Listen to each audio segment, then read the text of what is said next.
बस प्लीज़।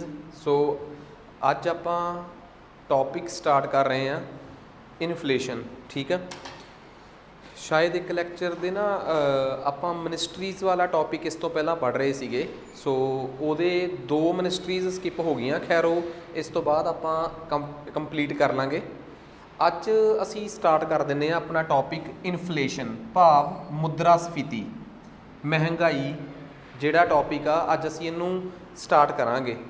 ਤਾਂ ਜਿਹੜਾ ਟੌਪਿਕ ਆਪਣਾ ਰਹਿ ਗਿਆ ਨਾ, ਮੀਨਸ ਉਹ ਆਪਾਂ ਫਿਰ ਕੱਲ੍ਹ ਦੇ ਲੈਕਚਰ 'ਚੋਂ ਬਾਈ ਚਾਂਸ ਮੇਰੇ ਦਿਮਾਗ 'ਚੋਂ ਸਕਿਪ ਹੋ ਗਿਆ ਕਿ ਮਿਨਿਸਟਰੀਜ਼ ਕੰਪਲੀਟ ਹੋ ਗਈਆਂ ਸ਼ਾਇਦ।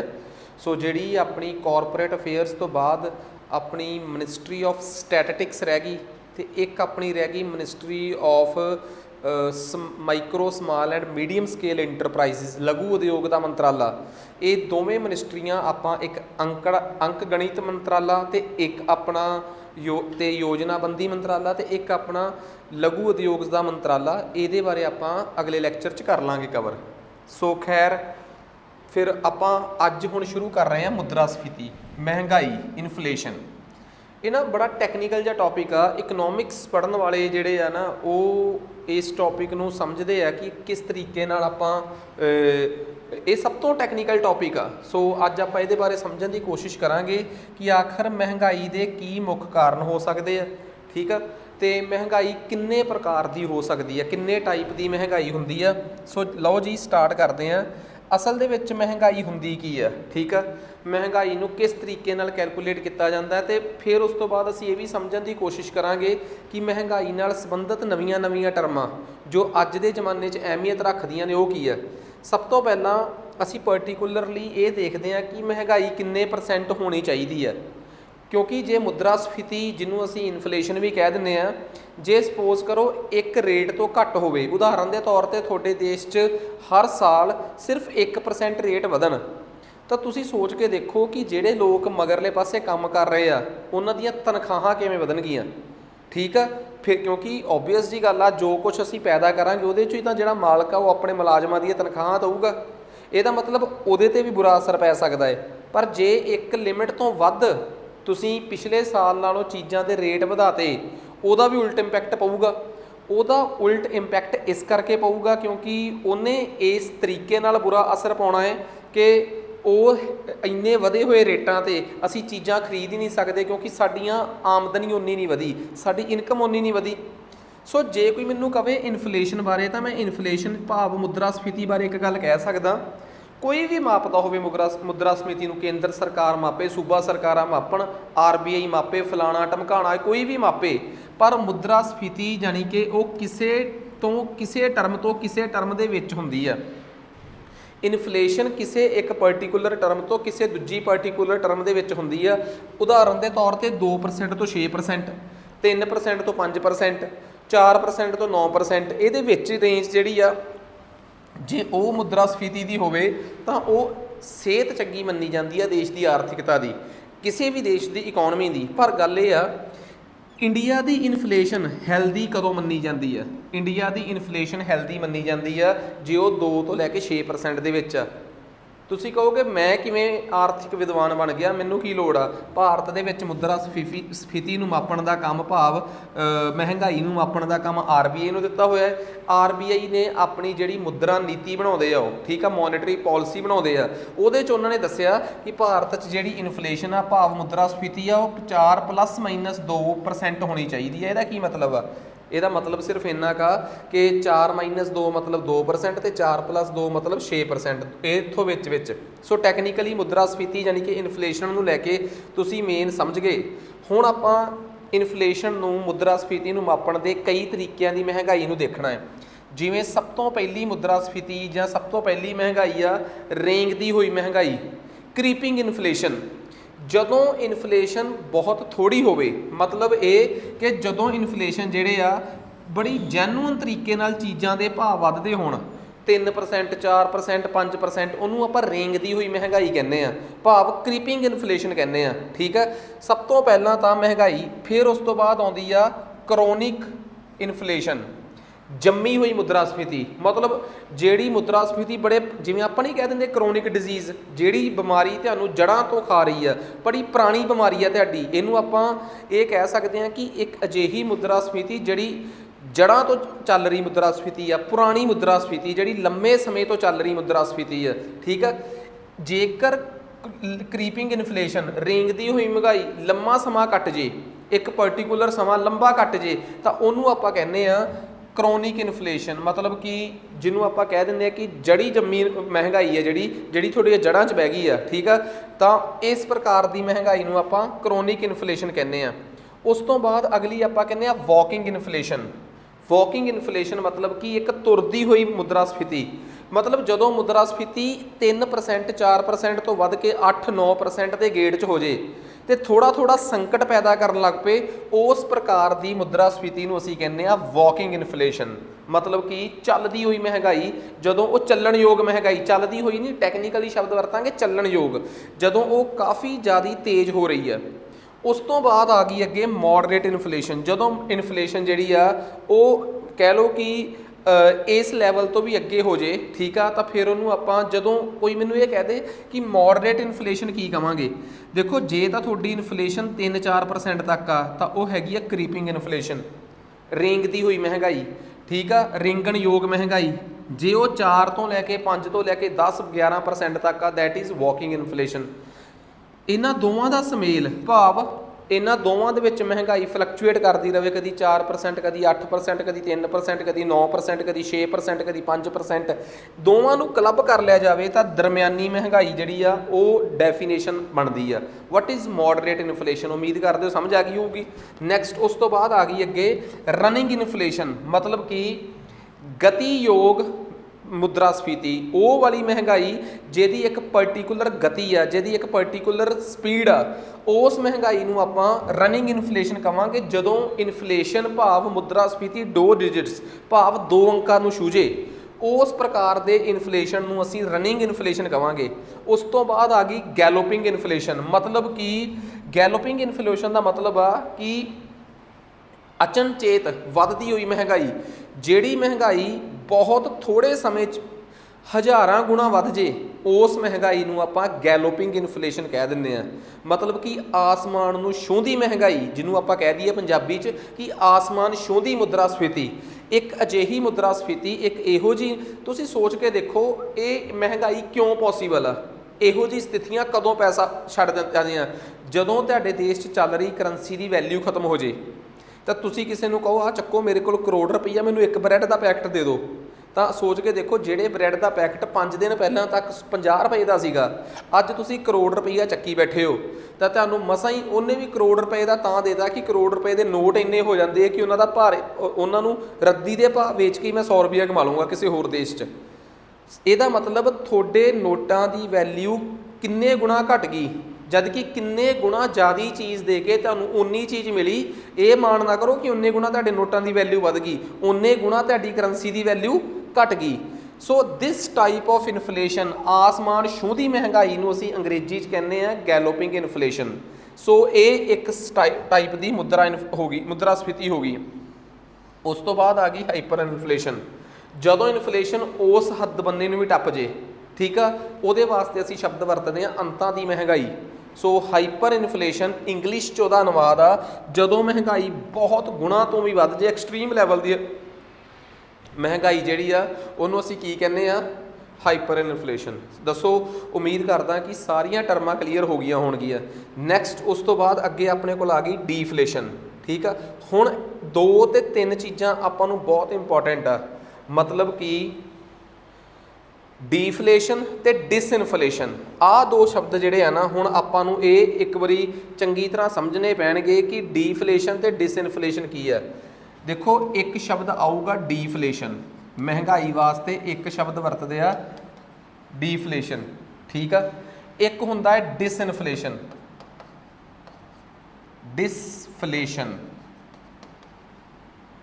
ਠੀਕ ਆ ਹੁਣ ਡੀਫਲੇਸ਼ਨ ਦਾ ਮਤਲਬ ਕੀ ਹੁੰਦਾ ਹੈ ਡੀਫਲੇਸ਼ਨ ਦਾ ਮਤਲਬ ਹੁੰਦਾ ਹੈ ਮਹਿੰਗਾਈ ਦਾ ਰਿਣਨਾਤਮਕ ਦਿਸ਼ਾ 'ਚ ਘਟਣਾ ਭਾਵ ਕਿਸੇ ਚੀਜ਼ ਦਾ ਰੇਟ ਘਟਣਾ, ਸੋ ਮਹਿੰਗਾਈ ਘਟਣਾ, ਇਹਦੇ ਵਾਸਤੇ ਆਪਾਂ ਸ਼ਬਦ ਵਰਤਦੇ ਹਾਂ ਮੁਦਰਾ ਸਫੀਤੀ ਦਾ ਘਟਣਾ, ਡੀਫਲੇਸ਼ਨ ਵਾਸਤੇ।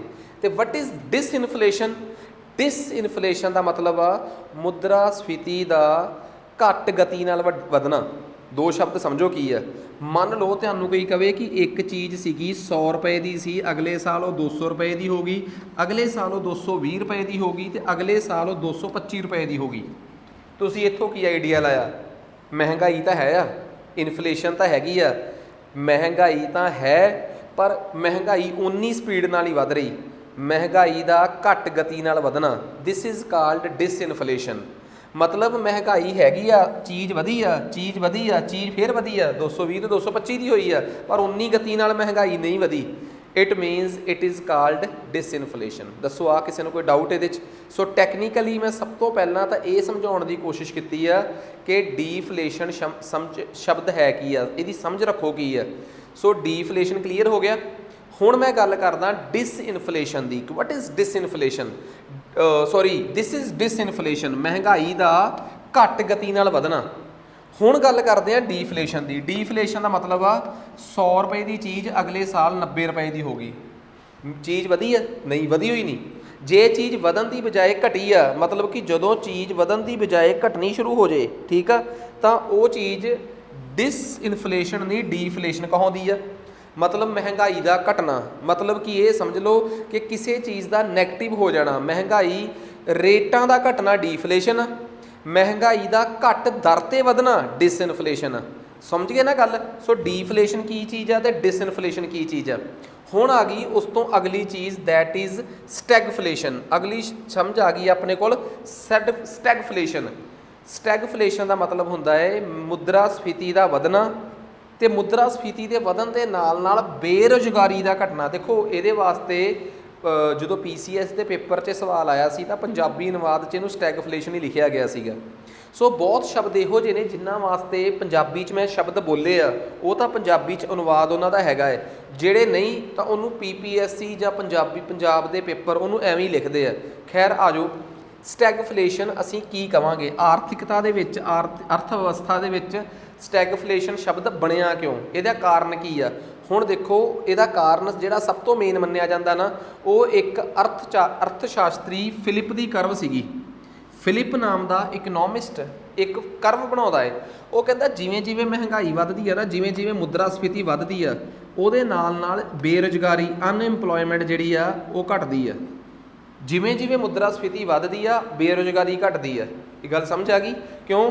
ਜਿੰਨੀ ਵੱਧ ਮੁਦਰਾ ਸਫੀਤੀ ਹੋਊਗੀ, ਚੀਜ਼ਾਂ ਦੇ ਰੇਟ ਮਹਿੰਗੇ ਹੋਣਗੇ। ਚੀਜ਼ਾਂ ਦੇ ਰੇਟ ਮਹਿੰਗੇ ਹੋਣਗੇ, ਇਹਦਾ ਮਤਲਬ ਚੀਜ਼ਾਂ ਮਹਿੰਗੀਆਂ ਹੋ ਗਈਆਂ। ਚੀਜ਼ਾਂ ਮਹਿੰਗੀਆਂ ਹੋ ਗਈਆਂ ਮਤਲਬ ਮਾਲਕਾਂ ਕੋਲ ਜ਼ਿਆਦਾ ਪੈਸਾ ਆ ਗਿਆ। ਉਹਨਾਂ ਨੇ ਵੱਧ ਤੋਂ ਵੱਧ ਬੰਦੇ ਭਰਤੀ ਕਰਕੇ ਹੋਰ ਚੀਜ਼ਾਂ ਬਣਾਉਣੀਆਂ ਸ਼ੁਰੂ ਕਰਤੀਆਂ, ਕਿਉਂਕਿ ਜਦੋਂ ਮਾਲਕ ਕੋਲ 4 ਪੈਸੇ ਵੱਧ ਆਏ ਤਾਂ ਉਹ ਆਪਣਾ ਕੰਮ ਐਕਸਪੈਂਡ ਹੀ ਕਰੂਗਾ ਤੇ ਬੇਰੁਜ਼ਗਾਰਾਂ ਨੂੰ ਰੋਜ਼ਗਾਰ ਦਊਗਾ। ਪਰ ਇਹ ਗੱਲ ਇੱਕ ਮਿੱਥ ਸੀਗੀ। ਚੀਜ਼ਾਂ ਦੇ ਰੇਟ ਵੱਧ ਗਏ। ਮੰਨ ਲਓ ਇੱਕ ਗੱਲ ਦੱਸੋ, ਚੀਜ਼ਾਂ ਦੇ ਰੇਟ ਤੱਕ ਵਧਣ ਦਾ ਕਾਰਨ ਤੱਕ ਤਾਂ ਤੁਸੀਂ ਗਏ ਨਹੀਂ। ਮੰਨ ਲਓ ਪਿੱਛੇ ਗੜੇਮਾਰੀ ਹੋ ਗਈ, ਟਮਾਟਰ ਮਹਿੰਗੇ ਹੋ ਗਏ, ਠੀਕ ਆ, ਟਮਾਟਰ ਮਹਿੰਗੇ ਹੋ ਗਏ। ਉੱਧਰੋਂ ਕੀ ਹੋਇਆ, ਅਮਰੀਕਾ ਤੇ ਇਰਾਕ ਦੀ ਲੜਾਈ ਲੱਗ ਗਈ, ਉੱਧਰੋਂ ਆਉਣ ਵਾਲਾ ਤੇਲ ਮਹਿੰਗਾ ਹੋ ਗਿਆ, ਠੀਕ ਆ। ਆਹ ਦੋ ਚੀਜ਼ਾਂ ਹੀ ਮਹਿੰਗੀਆਂ ਹੋ ਗਈਆਂ। ਮੰਨ ਲਓ ਭਾਰਤ 'ਚ ਦੋਵਾਂ ਦੀ ਆਫਤ ਆ ਗਈ। ਉੱਧਰੋਂ ਯੂਕਰੇਨ ਵਾਲੀ ਲੜਾਈ ਲੱਗ ਗਈ, ਸਾਨੂੰ ਉੱਧਰੋਂ ਐਨਰਜੀ ਮਿਲਦੀ ਸੀਗੀ ਜਾਂ ਹੋਰ ਸੋਰਸ ਗੈਸ ਮਿਲਦੀ ਸੀ, ਉਹ ਵੀ ਬੰਦ ਹੋ ਗਈ ਹੋਣੀ। ਚੀਜ਼ਾਂ ਦੇ ਰੇਟ ਤਾਂ ਫਿਰ ਵੀ ਮਹਿੰਗੇ ਹੋ ਜਾਣਗੇ। ਕੀ ਇਸ ਤਰੀਕੇ ਨਾਲ ਵਧੇ ਹੋਏ ਚੀਜ਼ਾਂ ਦੇ ਰੇਟ ਜਿਹੜੇ ਆ, ਕੀ ਉਹ ਇਸ ਦੇਸ਼ ਦੇ ਵਿੱਚ ਬੇਰੁਜ਼ਗਾਰੀ ਨੂੰ ਖਤਮ ਕਰ ਦੇਣਗੇ? ਨਹੀਂ। ਫਿਲਿਪ ਦੀ ਕਰਵ 1960-70 ਤੱਕ ਸਹੀ ਚੱਲਦੀ ਸੀ। 70 ਤੋਂ ਬਾਅਦ ਜਦੋਂ ਨਵੇਂ ਤਜਰਬੇ ਅਰਥਚਾਰੇ 'ਚ ਹੋਏ, ਇਕਨੋਮਿਕਸ ਦੇ ਵਿੱਚ ਹੋਏ, ਤਾਂ ਫਿਲਿਪਸ ਦੀ ਕਰਵ ਵੀ ਫੇਲ ਹੋ ਗਈ। ਫਿਲਿਪਸ ਦੀ ਕਰਵ ਨੂੰ ਫੇਲ ਕਰਨ ਤੋਂ ਬਾਅਦ ਇਕਨੋਮਿਕਸ ਦੀ ਇਨਫਲੇਸ਼ਨ ਦੇ ਵਿੱਚ ਮੁਦਰਾ ਸਫੀਤੀ ਦੀ ਇੱਕ ਹੋਰ ਪਰਿਭਾਸ਼ਾ ਸਾਹਮਣੇ ਆਈ ਕਿ ਇਹ ਫੇਜ਼ ਜਦੋਂ ਮਹਿੰਗਾਈ ਦੇ ਵਧਣ ਦੇ ਨਾਲ ਨਾਲ, ਇਨਫਲੇਸ਼ਨ ਦੇ ਇਨਕਰੀਜ਼ ਹੋਣ ਦੇ ਨਾਲ ਨਾਲ ਅਨਇੰਪਲੋਇਮੈਂਟ ਵੀ ਵਧੇ। ਇਸ ਪ੍ਰਕਾਰ ਦੀ ਸਥਿਤੀ ਨੂੰ ਕਿਹਾ ਜਾਂਦਾ ਹੈ ਸਟੈਗਫਲੇਸ਼ਨ। ਕੀ ਕਿਹਾ ਜਾਂਦਾ ਹੈ? ਸਟੈਗਫਲੇਸ਼ਨ। ਸਟੈਗਨੈਂਟ ਇਕੋਨਮੀ, ਨਿਰਸਤ ਹੋ ਚੁੱਕੀ ਅਰਥ ਵਿਵਸਥਾ ਪਲੱਸ ਪੀਕ 'ਤੇ ਜਾਂਦੀ ਮੁਦਰਾ ਸਫੀਤੀ, ਸਿਰੇ ਨੂੰ ਜਾਂਦੀ ਮੁਦਰਾ ਸਫੀਤੀ, ਮਹਿੰਗਾਈ ਅੰਤਾਂ ਦੇ ਦੌਰ ਦੀ ਤੇ ਬੇਰੁਜ਼ਗਾਰੀ ਵੀ ਅੰਤਾਂ ਦੇ ਜ਼ੋਰ ਦੀ। ਜਦੋਂ ਦੋਵੇਂ ਚੀਜ਼ਾਂ ਹੋ ਜਾਣ ਤਾਂ ਉਹਨੂੰ ਆਪਾਂ ਕੀ ਕਹਿੰਦੇ ਆ? ਸਟੈਗਫਲੇਸ਼ਨ। ਉਮੀਦ ਕਰਦਾ ਕਿ ਆਹ ਕਹਾਣੀ ਚੰਗੀ ਤਰ੍ਹਾਂ ਸਮਝ ਆ ਗਈ ਹੋਊਗੀ। सो आ तां आपां नूं चंगी तरह क्लीयर हो ही गया, ठीक है। हुण देखो नैक्सट अगे अपने कोल आ गई बॉटलनैक इन्फ्लेशन। हुण बेसिकली की आ इहदे च की चीज़ आ, बॉटलनैक इन्फ्लेशन का मतलब हुंदा जदों सप्लाई च कमी आउण करके महंगाई वधदी आ, उहनूं कहंदे आ बॉटलनैक इन्फ्लेशन। हुण देखो गेम इन्फ्लेशन दे विच ना बहुत वड्डे तौर ते मंग दी आ भाव डिमांड दी आ ते उहदी पूर्ति दी आ भाव सप्लाई दी आ। मंग पूर्ति एक अजिही शब्द आ, डिमांड सप्लाई एक अजिहा शब्द आ जिहदे आले दुआले महंगाई रुड़कदी आ। हुण कई वारी की आ मन लो सप्लाई सही होवे पर किसी चीज़ की अचानक मंग वध जे। एग्जाम्पल के तौर पर सप्लाई तो ठीक आ नॉर्मली सही चल रही सी, मतलब कि हर अकैडमी च बच्चे जा रहे सी ते पेपरां की तैयारी करके पढ़ रहे सी ते रिजल्ट दे रहे सी। अचानक भर्तियां आ गईयां, अकैडमियां नहीं उन्नियां तैयार हुई जिन्ने बच्चे जिहड़े सीगे उन्होंने कनेडा का मोह त्याग के पंजाब के पेपरां की तैयारी शुरू करती। एग्जाम्पल ही है, एक कवि की कल्पना है, तो होऊगा कि उन्ना ही अकैडमियां दे विच स्टूडेंट्स की डिमांड वध गई। तो ओबवियस जी गल आ डिमांड का वधना एक कारण बन सकता है महंगाई के वधन का, वध सकता है। दूसरी गल डिमांड उन्नी रवे, सप्लाई च किसी ना किसी कारण करके तकनीकी कारण या किसी भी कारण करके कमी आ जाए, सप्लाई च कमी आ जाए, सो ये दूसरे एंगल तो देखो महंगाई के वधन का एक कारण ये भी हो सकता है कि डिमांड उन्नी दी उन्नी आ पर सप्लाई किसी कारण करके घट गई, सप्लाई चेन टुट गई। किवें सप्लाई कहदी सी तेल की, उत्थे लड़ाई लग गई, सप्लाई रुक गई, टमाटर गड़े पै गए, टमाटर कुछ भी एक कोई अनहोनी हो गई, सब्जी खराब हो गई, सब्जी महंगी हो गई। जे कहा जाए कि सप्लाई किसी कारण शॉर्ट हो जाए तो डिमांड उन्नी रवे, उस प्रकार की महंगाई नूं आपां की कहने आ बॉटलनैक इन्फ्लेशन। दसो टर्मां क्लीयर हो रही हैं। सो ये तो हो गई अपने कोल हर प्रकार की डेफिनेशन। क्योंकि मान लो तुसीं मैनूं कहो सर मुद्रास्फीति बारे पढ़ना है, पर तुसीं कहो सर गल नहीं बनी, डेफिनेशन क्लीयर नहीं कीतियां तुसीं कि सानूं ये नहीं समझ आई कि वट इज़ स्टैगफ्लेशन, कि स्टैगफ्लेशन की चीज़ है, ठीक है। हाँ जी, अज असी इन्फ्लेशन ही कवर करांगे।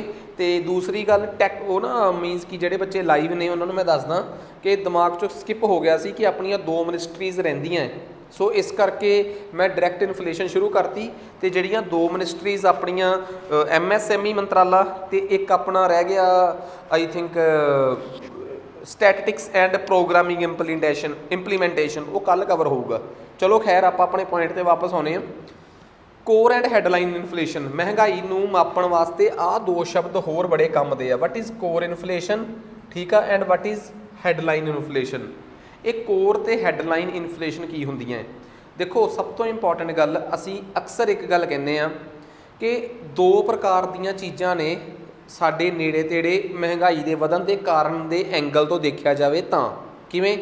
एक वो चीज़ां ने जिहड़ियां बिल्कुल कोर ने, जिन्हों आपां कह सकते हैं कि ये बिल्कुल वो चीज़ां ने जिहड़ियां बहुत ज़्यादा बेसिक चीज़ां ने। बेसिक चीज़ां की हुंदियां जिवें सपोज करो साडी रोज़मर्रा की जिंदगी दे विच वरतियां जाण वालियां नॉर्मल चीज़ां जिन्हां दे रेट दिन रात दे विच फ्लक्चुएट नहीं करते, जिन्हां चीज़ां के आधार पर दूजियां चीज़ां बनदियां है। लोहा स्टील तो लैके हर एक वो बेसिक चीज़ जिहड़ी कि नॉर्मली साडी जिंदगी च वरती जाती है, उन्होंने आपां कहने कोर एलीमेंट्स।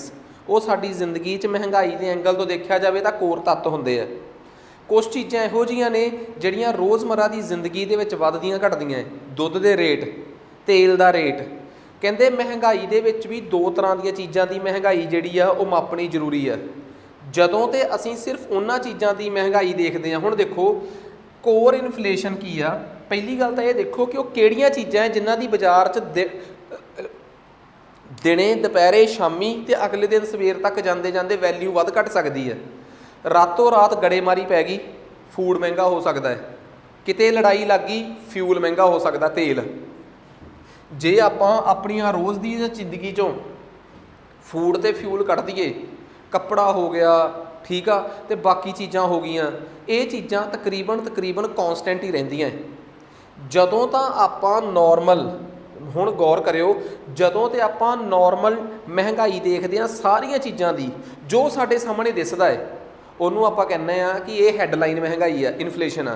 हैडलाइन इन्फ्लेशन का मतलब सानू जो सामने दिस रही है ਜਿਹੜੀ ਮਹਿੰਗਾਈ ਓਵਰਆਲ ਸਾਡੇ ਸਾਹਮਣੇ ਆ ਰਹੀ ਹੈ, ਪਰ ਕੀ ਹੁੰਦਾ ਹੈ, ਸਪੋਜ਼ ਕਰੋ ਕੋਈ ਮੈਨੂੰ ਇੱਕ ਗੱਲ ਕਹਿ ਦੇ, ਘਰੇ ਆ ਕੇ ਸ਼ਾਮੀ ਤੁਹਾਡਾ ਬਜ਼ੁਰਗ ਜਾਂ ਤੁਹਾਡੇ ਫਰੈਂਡਸ, ਤੁਹਾਡੀ ਫੈਮਿਲੀ ਚੋਂ ਮਦਰ, ਸਿਸਟਰ, ਵਾਈਫ, ਬੇਟਾ, ਬੇਟੀ, ਕੋਈ ਵੀ ਆ ਕੇ ਤੁਹਾਨੂੰ ਕਹਿ ਦੇ ਕਿ ਪਾਪਾ ਜਾਂ ਕਿ ਬੇਟਾ ਅੱਜ ਮਹਿੰਗਾਈ ਬਹੁਤ ਆ, ਠੀਕ ਆ।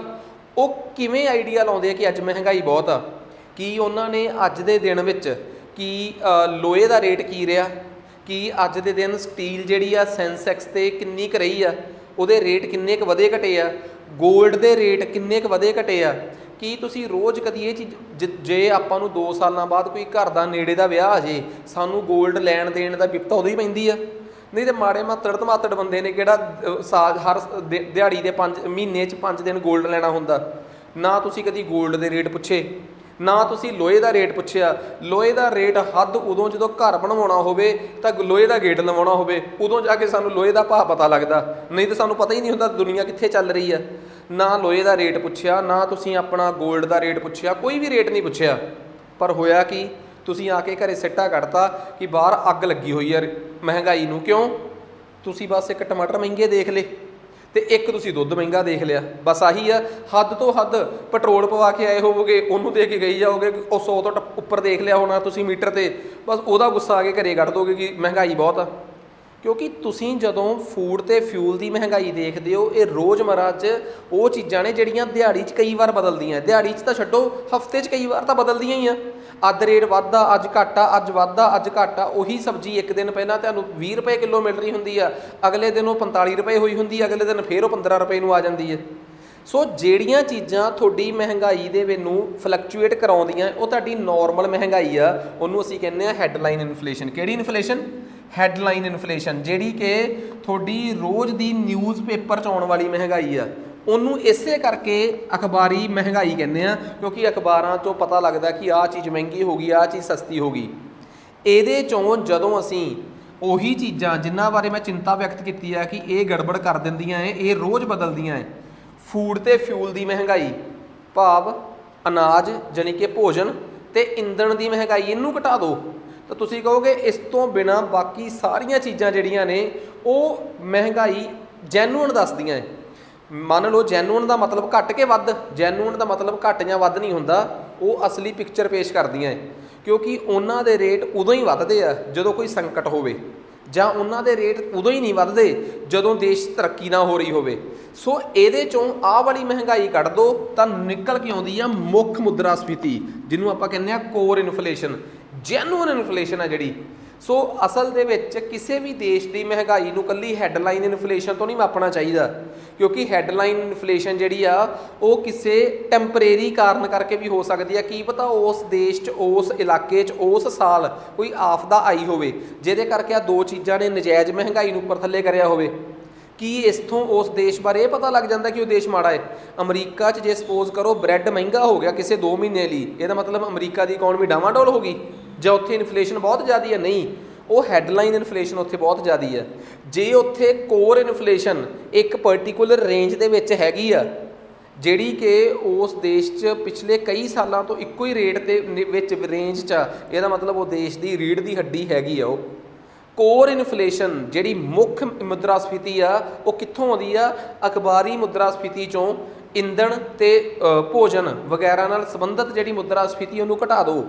ਜੇ ਤੁਸੀਂ ਹੈਡਲਾਈਨ ਇਨਫਲੇਸ਼ਨ 'ਚੋਂ, ਜਿਹੜੀ ਕਿ ਓਵਰਆਲ ਅਖਬਾਰਾਂ 'ਚੋਂ ਓਵਰਆਲ ਇਨਫਲੇਸ਼ਨ 'ਚੋਂ ਫੂਡ ਤੇ ਫਿਊਲ ਜਿਹੜੀ ਫਲਕਚੁਏਟਿੰਗ ਇਨਫਲੇਸ਼ਨ ਉਹਨੂੰ ਘਟਾ ਦਿਓ ਤਾਂ ਤੁਹਾਨੂੰ ਕੋਰ ਇਨਫਲੇਸ਼ਨ ਮਿਲਦੀ ਹੈ।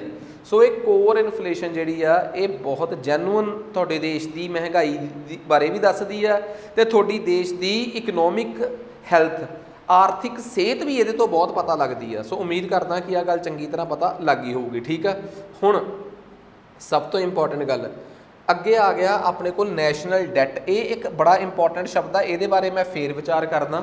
ਠੀਕ ਆ, ਇੱਕ ਆਪਣੇ ਕੋਲ ਆ ਗਿਆ ਐਕਸਚੇਂਜ ਰੇਟ। ਹੁਣ ਆਪਾਂ ਇੱਕ ਐਕਸਚੇਂਜ ਰੇਟ ਹੋ ਗਿਆ, ਇਹ ਟਰਮਾਂ ਲੇਟ ਡਿਸਕਸ ਕਰਾਂਗੇ ਆਪਾਂ, ਜਦ ਕਿ ਕਰਾਂਗੇ ਜ਼ਰੂਰ ਪਰ ਇਹ ਹਜੇ ਨਹੀਂ ਕਰਾਂਗੇ ਕਿਉਂਕਿ ਇਹ ਉਲਝਾ ਸਕਦੀਆਂ ਹਜੇ। ਇਨਫਲੇਸ਼ਨ ਦੇ ਲਾਸਟ 'ਚ ਜਾ ਕੇ ਇਹਨਾਂ ਟਰਮਾਂ ਨਾਲ ਵੀ ਦੋ ਹੱਥ ਕੀਤੇ ਜਾਣਗੇ। ਪਰ ਇਹ ਦੱਸੋ, ਇੱਥੋਂ ਤੱਕ ਮੈਂ ਉਮੀਦ ਕਰਦਾ ਕਿ ਤੁਹਾਨੂੰ ਕਹਾਣੀ ਜਿਹੜੀ ਹੈ ਚੰਗੀ ਤਰ੍ਹਾਂ ਸਮਝ ਆ ਗਈ ਹੋਊਗੀ। ਠੀਕ ਹੈ ਜੀ। So next,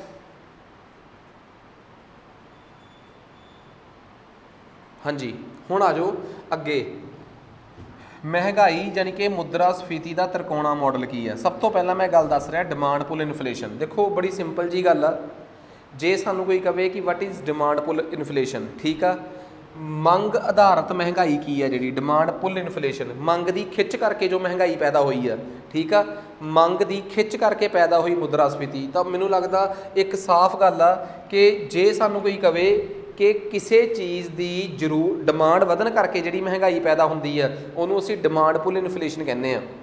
coast push inflation की आ, खर्चे दे धक्के करके मुद्रास्फीति जो पैदा होंदी है, मतलब कि चीज़ां दे महंगियां होने करके। देखो जे डिमांड सप्लाई, जे डिमांड साइड तो डिमांड साइड की वैल्यू वधी है, ਉਹਦੇ ਕਰਕੇ भी हर एक चीज़ इन्फ्लेट हो सकती है, मुद्रास्फीति वध सकती है डिमांड के वधन करके, उन्होंने आपां डिमांड पुल इन्फ्लेशन कहने आ। इस तो उल्ट सप्लाई पुश इन्फ्लेशन का मतलब हुंदा जदों किसी चीज़ की पूर्ति दे विच कमी आ जाए, पूर्ति वाले पासियों किसी चीज़ की शॉर्टेज पुश हो जाए, दूर चल जाए। पुल का मतलब डिमांड वध जाए, खिंची जाए। डिमांड पुल इन्फ्लेशन भी हो सकती है, डिमांड जानी कि मंग जिहड़ी आ उहदी खिच करके पैदा हुई महंगाई। ये की आ, पूर्ति की कमी करके पैदा हुई महंगाई। जदों सप्लाई साइज शॉर्टेज आ जाए, पूर्ति वाले पासियों जो कमी पैदा हो जाए, खला पैदा हो जाए, उहदे करके जिहड़ी महंगाई पैदा होंदी है उन्होंने कहते हैं सप्लाई पुश इन्फ्लेशन। जदों महंगाई, जदों डिमांड दे वाधे करके, डिमांड की खिच करके महंगाई पैदा हो जाए, उन्होंने कहते हैं डिमांड पुल इन्फ्लेशन। दसो डाउट ये। सो नैक्सट ये आ गया डिमांड पुल। उस तो बाद अपने को आ गई बिल्ट इन इन्फ्लेशन। हुण देखो बिल्ट इन इन्फ्लेशन की चीज़ आ, असल दे विच एक तीसरे प्रकार की इन्फ्लेशन होंदी है, इनबिल्ट इन्फ्लेशन कह देंगे आ। मतलब कि ये किसी तीसरे कारण करके अंदरूनी बनी हुई महंगाई है जी, मतलब कि ये तकरीबन ये तीसरा कारण है महंगाई का, बिल्ट इन, जिन्होंने आप इनबिल्ट इन्फ्लेशन भी कह दें। जिहड़ी एक तंत्र दे विच पैदा हुई महंगाई आ, वो ना तो तंत्र दे इस पासे आ, सप्लाई साइड ते आ, पूर्ति वाली साइड भी नहीं गी, ये डिमांड वाली साइड भी नहीं गी। हुण मान लो सप्लाई भी पूरी आ रही है, डिमांड भी सही है, विच जिहड़े लोग काम कर रहे हैं, इंटरप्रन्योर्स, कारीगर ਜਾਂ ਲੇਬਰ ਜਿਨ੍ਹਾਂ ਨੇ ਵੇजिस, ਉਹਨਾਂ ਨੇ ਕਿਸੇ ਕਾਰਨ ਕਰਕੇ ਆਪਣੀਆਂ ਤਨਖਾਹਾਂ 'ਚ ਵਾਧੇ ਦੀ ਮੰਗ ਕਰਤੀ। ਤਾਂ ਹੁਣ ਇੱਕ ਗੱਲ ਦੇਖੋ, ਚੀਜ਼ ਜੇ 100 ਰੁਪਏ ਦੀ ਸੀ, ਸਪਲਾਈ ਵੀ ਪੂਰੀ ਆ, ਡਿਮਾਂਡ ਵੀ ਉਸ ਹਿਸਾਬ ਨਾਲ ਆ, ਪਰ ਚੀਜ਼ਾਂ ਦੇ ਰੇਟ ਵੱਧ ਗਏ। ਰੇਟ ਕਿਉਂ ਵੱਧ ਗਏ? ਕਿਉਂਕਿ ਉਹਨਾਂ ਨੇ ਆਪਣੀ ਇਨਕਮ ਦੇ ਵਿੱਚ ਵਾਧਾ ਕਰਵਾਉਣ ਦੀ ਮੰਗ ਕਰਤੀ। ਜਦੋਂ ਕਿਸੇ ਤੀਸਰੇ ਕਾਰਨ ਕਰਕੇ ਸਿਸਟਮ ਦੇ ਇਨਬਿਲਟ ਸਿਸਟਮ ਦੇ ਵਿੱਚ ਹੀ ਖਰਚਾ ਵੱਧ ਜੇ, ਜਿਹਦਾ ਸਪਲਾਈ ਸਾਈਡ ਨਾਲ ਤੇ ਡਿਮਾਂਡ ਸਾਈਡ ਨਾਲ ਕੋਈ ਸੰਬੰਧ ਨਾ ਹੋਵੇ। ਉਦਾਹਰਨ ਦੇ ਤੌਰ ਤੇ ਜਿਹੜੀਆਂ ਬੇਸਿਕ ਮਸ਼ੀਨਾਂ ਲੱਗੀਆਂ ਹੈ ਉਹਨਾਂ ਦੀ ਸਰਵਿਸ ਮਹਿੰਗੀ ਹੋ ਜੇ। ਉਦਾਹਰਨ ਦੇ ਤੌਰ ਤੇ ਜਿਹੜੇ ਲੋਕ ਵਿੱਚ ਕਾਮਿਆਂ ਦੇ ਤੌਰ ਤੇ ਕਰ ਰਹੇ ਆ ਉਹ ਆਪਣੀਆਂ ਵੇਜਿਸ ਦੀ ਮੰਗ ਵਧਾ ਦੇਣ। ਜਿਹੜੇ ਇੰਟਰਪ੍ਰੈਨਿਓਰਸ ਵਿੱਚ ਕੰਮ ਕਰ ਰਹੇ ਆ ਉਹ ਆਪਣੇ ਪ੍ਰੋਫਿਟ, ਆਪਣੇ ਮਾਰਜਨ, ਆਪਣੇ ਲਾਭ ਨੂੰ ਵਧਾ ਦੇਣ।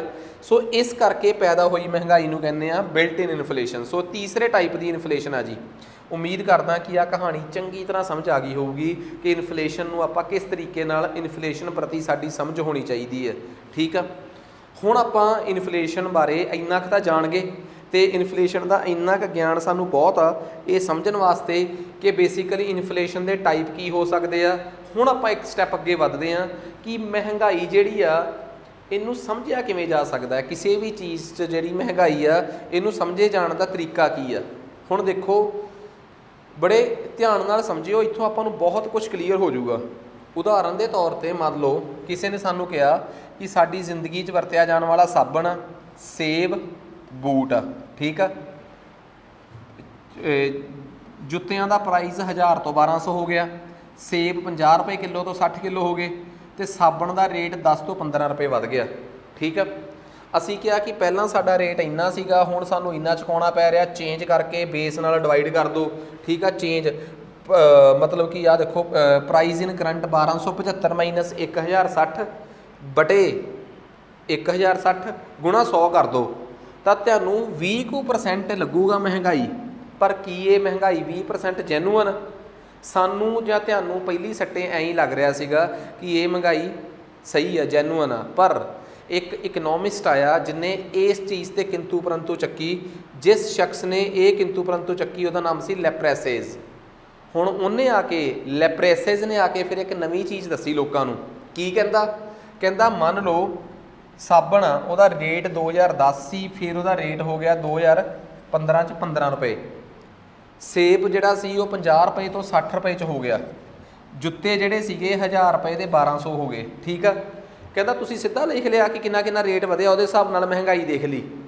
कहता मन लो जुत्तियां दा रेट 1000 तो 1200 हो गया। जुत्ते का रेट कितना हो गया 1000 तो 1200। मान लो जो जुत्ते 100 रुपए के होंगे तो रेट कितना हो जाता, जुत्ते का रेट जो 100 रुपए के होंगे तो कितना हो जाता 120। हिसाब ला के देख लो, 1000 पिछे 1200 तो 100 पिछे। सेब 50 रुपए पिछे 60 रुपए तो 100 रुपए पिछे 120 हो गए। साबण 1000 100 रुपए पिछे 10 रुपए पिछे 15 रुपए का हो गया, तो 100 रुपए पिछे किन्ने का हो जाता 150 का। दसो कि इन्हां चों किहड़ियां दो चीज़ां ने जिन्हां च महंगाई बराबर की वधी है? सेब ते जुत्ते।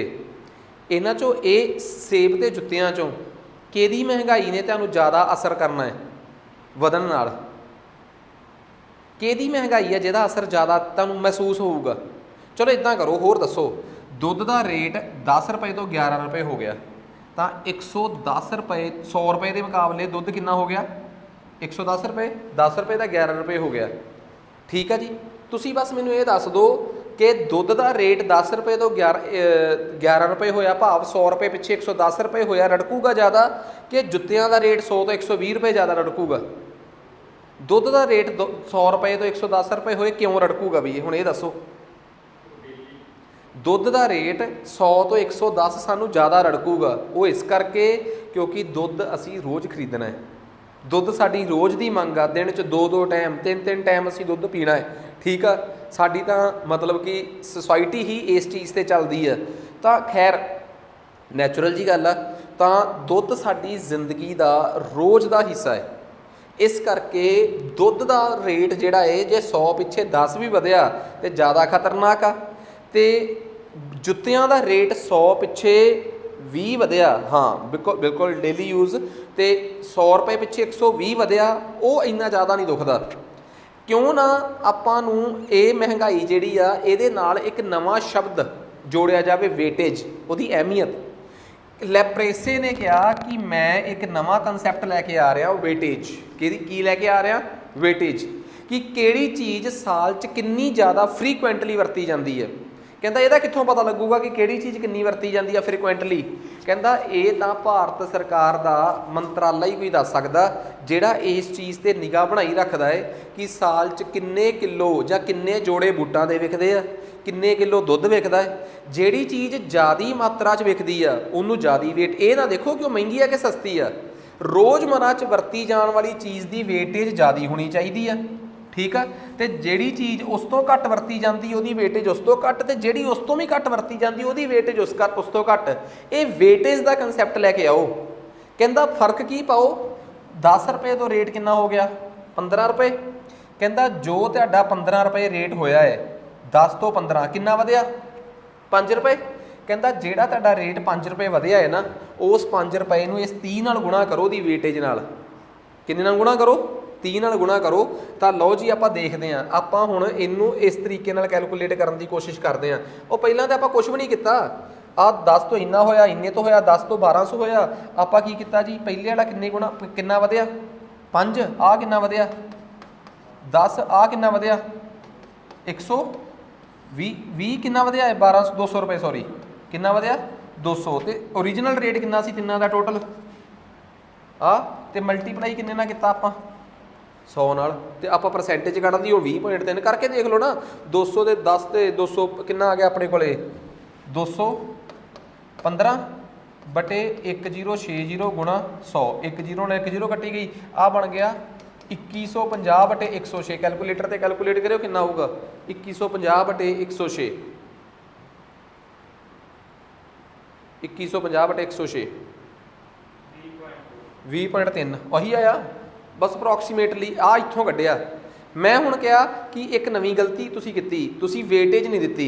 वेटेज कितनी देनी हुंदी किसी चीज़ नूं, ये सरकार दसदी है तुहानूं। सरकार दी जिहड़ी मिनिस्ट्री आ, किहड़ी मिनिस्ट्री हजे मैं साइलेंट उहदे ते, ਉਹ मिनिस्ट्री दसदी आ कि पूरे देश च फलाने फलाने फलाना हर एक प्रोडक्ट जिहड़ा साडे देश च विकदा है ਉਹਦੀ ਉਹ वेटेज सरकार बना दिंदी है। पैन ड्राइव की कितनी वेटेज होनी चाहिए ये भी सरकार के अंकड़ियां च पिया होया है। एड्डी तगड़ी गलबात आ। हाँ ਸਰਕਾਰ ਨੇ ਹਜੇ ਉਹਦੇ ਚੋਂ ਸੀਡੀ ਦੀ ਵੇਟੇਜ ਖਤਮ ਨਹੀਂ ਕੀਤੀ, ਕਿਉਂਕਿ ਹਜੇ ਵੀ ਦੇਸ਼ ਦੇ ਕਈ ਹਿੱਸਿਆਂ 'ਚ ਸੀਡੀਆਂ ਵਿਕਦੀਆਂ। VCR ਦੀ ਵੇਟੇਜ ਖਤਮ ਕਰ ਦਿੱਤੀ ਗਈ ਹੈ, ਕਿਉਂਕਿ VCR ਦੀ ਵੈਲਿਊ ਘਟ ਗਈ। CD ਪਲੇਅਰ ਦੀ ਵੇਟੇਜ ਹਜੇ ਪਈ ਹੋਈ ਆ। ਆਉਂਦੇ 10 ਸਾਲਾਂ ਤੱਕ CD ਦੀ ਵੇਟੇਜ ਖਤਮ ਹੋ ਜਾਊਗੀ। ਤੇ ਇੱਕ ਟਾਈਮ ਤੱਕ ਪੈਨ ਡਰਾਈਵ ਦੀ ਵੇਟੇਜ ਬਹੁਤ ਜ਼ਿਆਦਾ ਹੁੰਦੀ ਸੀ, ਹੁਣ ਮੈਮਰੀ ਕਾਰਡ ਦੀ ਵੇਟੇਜ ਵੱਧ ਗਈ ਆ। ਸੋ ਅਸਲ ਦੇ ਵਿੱਚ ਬਹੁਤ ਸਾਰੀਆਂ ਚੀਜ਼ਾਂ ਸਰਕਾਰ ਹਰ ਸਾਲ ਆਪਣਾ ਵੇਟੇਜ ਵਾਲਾ ਕਾਲਮ ਬਦਲਦੀ ਰਹਿੰਦੀ ਆ, ਅਹਿਮੀਅਤ ਵਾਲਾ ਕਾਲਮ ਬਦਲਦੀ ਰਹਿੰਦੀ ਆ। ਹੁਣ ਦੱਸੋ 10 ਤੋਂ ਕਿੰਨੇ ਰੁਪਏ ਵਧੇ? 5 ਕਿੰਨਾ ਹੋ ਗਿਆ? 5 ਨੂੰ 30 ਨਾਲ ਗੁਣਾ ਕਰੋ, ਕਿੰਨਾ ਆ ਗਿਆ? 150 ਪਲੱਸ ਆ ਦੂਜੀ ਦਾ ਭਾਅ ਕਿੰਨਾ ਵਧਿਆ? 10 ਰੁਪਏ। 60 ਨਾਲ ਗੁਣਾ ਕਰੋ ਦੀ ਵੇਟੇਜ ਨਾਲ, ਕਿੰਨਾ ਆ ਗਿਆ? 600 ਪਲੱਸ 200 ਨੂੰ 10 ਨਾਲ ਗੁਣਾ ਕਰੋ, ਕਿੰਨਾ ਆ ਗਿਆ? 2000 ਬਟੇ ਓਰੀਜਨਲ ਰੇਟ ਕਿੰਨਾ ਸੀ? ਤਿੰਨਾਂ ਦਾ ਜੋੜ ਕੇ ਦੇਖੋ 1000। 60 ਪਰਸੈਂਟੇਜ ਕੱਢਣ ਵਾਸਤੇ ਕਿੰਨੇ ਨਾਲ ਗੁਣਾ ਕਰਾਂਗੇ? 100। ਬਸ ਇੱਕ ਚੀਜ਼ ਹੋਰ ਆ, ਤੁਸੀਂ ਇੱਥੇ ਕਿਹਦੇ ਨਾਲ ਗੁਣਾ ਕੀਤੀ ਹੈ? ਵੇਟੇਜ ਨਾਲ। ਵੇਟੇਜ ਟੋਟਲ ਹੈ ਕਿੰਨੀ ਆ? 30 60 ਤੇ 10 100।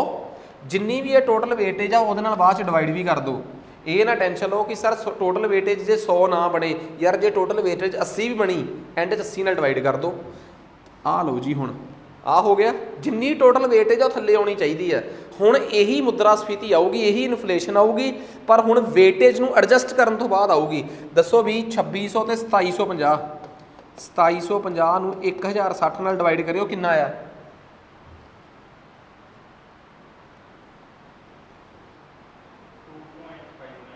ਹਾਂਜੀ,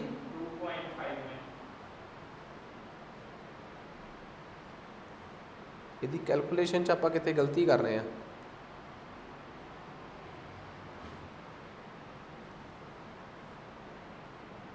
ਟੋਟਲ ਵੇਟੇਜ ਆ ਗਈ ਆਪਣੇ ਕੋਲ 129/100, 2.5। ਇਹਨਾਂ ਨੇ 129, ਕੈਲਕੂਲੇਸ਼ਨ 'ਚ ਕਿਤੇ ਗਲਤੀ ਹੋ ਗਈ। ਠੀਕ ਆ, ਕੈਲਕੂਲੇਸ਼ਨ 'ਚ ਕਿਤੇ ਕੋਈ ਗੜਬੜ ਹੋਈ ਆ। ਸਪੋਜ਼ ਕਰੋ ਜਿੰਨੀ ਵੀ ਇੱਥੋਂ ਵੇਟੇਜ ਆਊਗੀ 29 ਆਈ ਆ, ਜਿੰਨੀ ਆਈ ਆ, ਠੀਕ ਆ, ਕੋਈ ਚੈੱਕ ਕਰ ਲੈਣਗੇ ਆਪਾਂ ਕੈਲਕੂਲੇਸ਼ਨ। ਅਸਲ 'ਚ ਇਹ ਆਉਂਦੀ ਆ ਟਰੂ ਇਨਫਲੇਸ਼ਨ। ਕਿਉਂ ਇਹ ਅਸਲੀ ਇਨਫਲੇਸ਼ਨ ਕਿਉਂ ਆਈ ਆ ਇਹ ਸਮਝ ਲਓ। ਚਲੋ ਕੈਲਕੂਲੇਸ਼ਨ 'ਚ ਕਿਤੇ ਗੜਬੜ ਹੋ ਗਈ ਆ, ਮੰਨ ਲਓ ਇਹ ਇਨਫਲੇਸ਼ਨ ਸਹੀ ਇਸ ਕਰਕੇ ਮੰਨੀ ਜਾਂਦੀ ਆ ਕਿਉਂਕਿ ਇਸ ਇਨਫਲੇਸ਼ਨ 'ਚ ਤੁਸੀਂ ਇੱਕ ਕੰਪੋਨੈਂਟ ਹੋਰ ਐਡ ਕਰ ਲਿਆ। ਕਿਹੜਾ? ਤੁਸੀਂ ਵੇਟੇਜ ਦਾ। ਵੇਟੇਜ ਦਾ ਮਤਲਬ ਹੁੰਦਾ ਉਸ ਚੀਜ਼ ਦੀ ਅਹਿਮੀਅਤ। ਜਦੋਂ ਤੁਸੀਂ ਉਸ ਚੀਜ਼ ਦੀ ਅਹਿਮੀਅਤ ਨੂੰ ਵਿੱਚ ਇਨਕਲੂਡ ਕੀਤਾ ਤਾਂ ਚਲੋ ਆਪਾਂ ਇਹਨਾਂ ਵਾਲੇ ਅੰਕੜੇ ਨੂੰ ਸਹੀ ਮੰਨ ਲਈਏ। ਕਹਿੰਦੇ ਪਹਿਲੇ ਕੇਸ 'ਚ ਤੁਹਾਨੂੰ ਲੱਗ ਰਿਹਾ ਸੀ ਮਹਿੰਗਾਈ ਸਿਰਫ ਕਿੰਨੇ % ਵਧੀ ਆ? 20। ਕਿਉਂਕਿ ਜਿਹੜੀ ਚੀਜ਼ ਨੂੰ ਵੇਟੇਜ ਦੇਣੀ ਚਾਹੀਦੀ ਸੀ, ਅਹਿਮੀਅਤ ਦੇਣੀ ਚਾਹੀਦੀ ਸੀ, ਤੁਸੀਂ ਨਹੀਂ ਦਿੱਤੀ। ਜਦੋਂ ਤੁਸੀਂ ਉਹਨਾਂ ਨੂੰ ਜੈਨੂਅਨ ਵੇਟੇਜ ਨੂੰ ਦਿੱਤੀ, ਵੈਲਿਊ ਦਿੱਤੀ ਸਮਝਣ ਦੇ ਹਿਸਾਬ ਨਾਲ ਕਿ ਕਿਹੜੀ ਚੀਜ਼ ਜ਼ਿਆਦਾ ਵਰਤੀ ਜਾਂਦੀ ਆ, ਤੇ ਤੁਹਾਡੀ ਇਹਨਾਂ ਦੇ ਅਕੋਰਡਿੰਗ ਅੰਕੜਾ ਮੰਨ ਲਈਏ। ਕਿਉਂਕਿ ਆਪਾਂ ਕਿਹੜਾ ਫਾਰਮੂਲੇ ਲਾਉਣੇ ਆ, ਠੀਕ ਆ। ਵੈਸੇ ਤਾਂ ਇਹ ਫਾਰਮੂਲਾ ਜਿਹੜਾ ਹੈ ਇਹ ਕਾਫੀ ਔਖਾ ਫਾਰਮੂਲਾ ਹੁੰਦਾ, ਜਸਟ ਆਹ ਵਾਲਾ। ਇਹਦੇ 'ਚ W ਦਾ ਮਤਲਬ ਵੇਟੇਜ ਹੁੰਦਾ, R ਦਾ ਮਤਲਬ ਰੇਟ ਹੁੰਦਾ। ਕੈਲਕੂਲੇਸ਼ਨਾਂ 'ਚ ਸਾਰਾ ਫਾਰਮੂਲਾ ਉਹੀ ਆ ਕਿ ਆ ਉਹਨੂੰ ਰੇਟ ਨੂੰ ਵੇਟ ਨਾਲ ਗੁਣਾ ਕਰਕੇ ਫਿਰ ਐਵੇਂ ਕਰੋ, ਡਿਵਾਈਡ ਕਰੋ ਇਹਦੇ ਨਾਲ। ਕਿਤੇ ਨਾ ਕਿਤੇ ਕੈਲਕੂਲੇਸ਼ਨ 'ਚ ਗਲਤੀ ਹੋਈ ਆ, ਉਹ ਕੋਈ ਇਸ਼ੂ ਨਹੀਂਗਾ। ਪਰ ਗੱਲ ਸਿਰਫ ਇੰਨਾ ਕਾ ਕਿ ਸਾਨੂੰ ਬਸ ਇੰਨਾ ਪਤਾ ਹੋਣਾ ਚਾਹੀਦਾ ਹੈ ਕਿ ਇਹ ਫਾਰਮੂਲਾ ਬਣਾਉਣ ਵਾਲਾ ਸ਼ਖਸ ਸੀ ਲੈਸਪੇਅਰਸ। ਲੈਸਪੇਅਰਸ ਨੇ ਇੰਟਰੋਡਿਊਸ ਕੀਤਾ ਸੀਗਾ ਮਹਿੰਗਾਈ ਭਾਵ ਕਿ ਇਨਫਲੇਸ਼ਨ ਦੇ ਵਿੱਚ ਨਵਾਂ ਕੰਸੈਪਟ। ਇਨਫਲੇਸ਼ਨ ਦੇ ਵਿੱਚ ਜਿਹੜਾ ਨਵਾਂ ਕੰਸੈਪਟ ਆ ਉਹ ਇਹ ਲੈ ਕੇ ਆਇਆ ਸੀ, ਤੇ ਇਨਫਲੇਸ਼ਨ 'ਚ ਨਵਾਂ ਕੰਸੈਪਟ ਸੀ ਵੇਟੇਜ ਦਾ। ਉਮੀਦ ਕਰਦਾ ਕਿ ਇਹ ਕਹਾਣੀ ਚੰਗੀ ਤਰ੍ਹਾਂ ਸਮਝ ਆ ਗਈ ਹੋਊਗੀ। ਚੱਲੀਏ ਆਪਾਂ ਅੱਗੇ। ਪਰ ਇਹ ਦੱਸੋ ਕਿ ਇਹ ਕੰਸੈਪਟ ਸਮਝ ਆ ਗਿਆ ਕਿ ਵੇਟੇਜ ਇੱਕ ਬਹੁਤ ਅਹਿਮੀਅਤ ਵਾਲੀ ਚੀਜ਼ ਆ। ਜੇ ਤੁਸੀਂ ਭਾਰਤ ਦਾ ਇਕਨੋਮਿਕ ਸਰਵੇ ਪੜ੍ਹੋਗੇ ਨਾ ਤਾਂ ਇੰਡੀਆ ਦੇ ਇਕਨੋਮਿਕ ਸਰਵੇ 'ਚ ਵੀ ਵੇਟੇਜ ਦਾ ਕੰਸੈਪਟ ਆ। ਜਦੋਂ ਤੁਸੀਂ ਕੰਜ਼ਿਊਮਰ ਪ੍ਰਾਈਸ ਇੰਡੈਕਸ ਦੇਖਦੇ ਹੋ, ਠੀਕ ਆ, ਤਾਂ ਉਹਦੇ 'ਚ ਵੇਟੇਜ ਦਾ ਬਕਾਇਦਾ ਤੌਰ 'ਤੇ ਰੋਲ ਆਉਂਦਾ ਹੈ। ਡਿਫਰੈਂਸ ਇੱਕ ਪਹਿਲੀ ਗੱਲ ਜਿਹੜੇ ਆਨਲਾਈਨ ਦੇਖ ਰਹੇ ਆ ਇਹ ਕਹਿ ਰਹੇ ਆ ਕਿ ਇਹਨਾਂ ਨੇ ਡਿਫਰੈਂਸ ਕਰਕੇ ਨਹੀਂ ਕੀਤਾ। ਬਿਲਕੁਲ ਨਿਸ਼ਚਿੰਤ ਹੋ ਜਾਓ, ਆਪਾਂ ਨੂੰ ਇੱਥੇ ਕੈਲਕੂਲੇਸ਼ਨ ਦਾ ਕੋਈ ਮਤਲਬ ਹੀ ਨਹੀਂ। ਬਸ ਸਾਨੂੰ ਸਿਰਫ ਇੱਕ ਗੱਲ ਦੀ ਇੰਪੋਰਟੈਂਸ ਸੀ ਇੱਥੇ। ਮੰਨ ਲਓ ਆਪਣੀ ਕੈਲਕੂਲੇਸ਼ਨ 'ਚ ਕੋਈ ਵੀ ਗੜਬੜ ਹੋਈ ਆ, ਉਹਨੂੰ ਆਪਾਂ ਇੰਪੋਰਟੈਂਸ ਦੇ ਹੀ ਨਹੀਂ ਰਹੇ। ਉਹਦੀ ਵਜ੍ਹਾ ਕੀ ਆ? ਆਪਣਾ ਏਜੰਡਾ ਬਸ ਇੱਥੇ ਹੀ ਖਤਮ ਹੋ ਗਿਆ। अपना एजेंडा इस जगह ते खत्म हो गया कि असी कंसैप्ट समझना सी लेसपेयर्स का। आ जिहड़े लेसपेयर साहब का फार्मूला है, सानू नहीं मतलब कि इस फार्मूले का मतलब की है, बस सानू पता है पेपरां च आउण वाला सवाल कि वो एक इकनॉमिक्स जर्मन इकनॉमिस्ट सीगा, जर्मन का एक अर्थशास्त्री सी, जिन्हें मुद्रास्फीति भाव इकनॉमिक्स इनफ्लेशन के मामले नूं समझण च साडी मदद की ते एक नवा कंसैप्ट सानू इंट्रोड्यूस करके दिता, that is called inflation, that is called concept of weightage. दसो किसी ने कोई डाउट ये? लो जी, इस टर्म तो बाद अगला टर्म साडे कोल आ गया इनफ्लेशनरी एंड डिफ्लेशनरी गैप। ये दो टर्म्स ने, इन्हों आपां कल पढ़ांगे। याद आ, एक आपां नैशनल डैट टॉपिक छड्ड के आए सी, एक्सचेंज रेट ते नैशनल डैट, ये बाद च पढ़न वाली चीज़ां है। तो एक आ दो टर्मां बहुत इंपॉर्टेंट ने, इनफ्लेशनरी गैप ते डिफ्लेशनरी गैप। ये अपने अगले लैक्चर च आउणगीਆਂ। खैर आपां जिहड़ा आपां चीज़ पढ़ रहे हैं उसकी कॉन्टीन्यूटी नूं आपां स्किप नहीं करना, इस करके आपां डायरैक्ट अगले पासे आ गए। ठीक है, सो सब तो पहला आपां नूं इस चीज़ का पता होना चाहिए है कि वट इज़ CPI। हुण जे आपां डायरैक्ट भारत दे विच महंगाई मापण दे आधार, भारत दे विच महंगाई का कॉन्सैप्ट समझीए, इंडिया दे विच महंगाई किवें मापी जाती है, हुण असीं समझण तो बाद देखते हैं।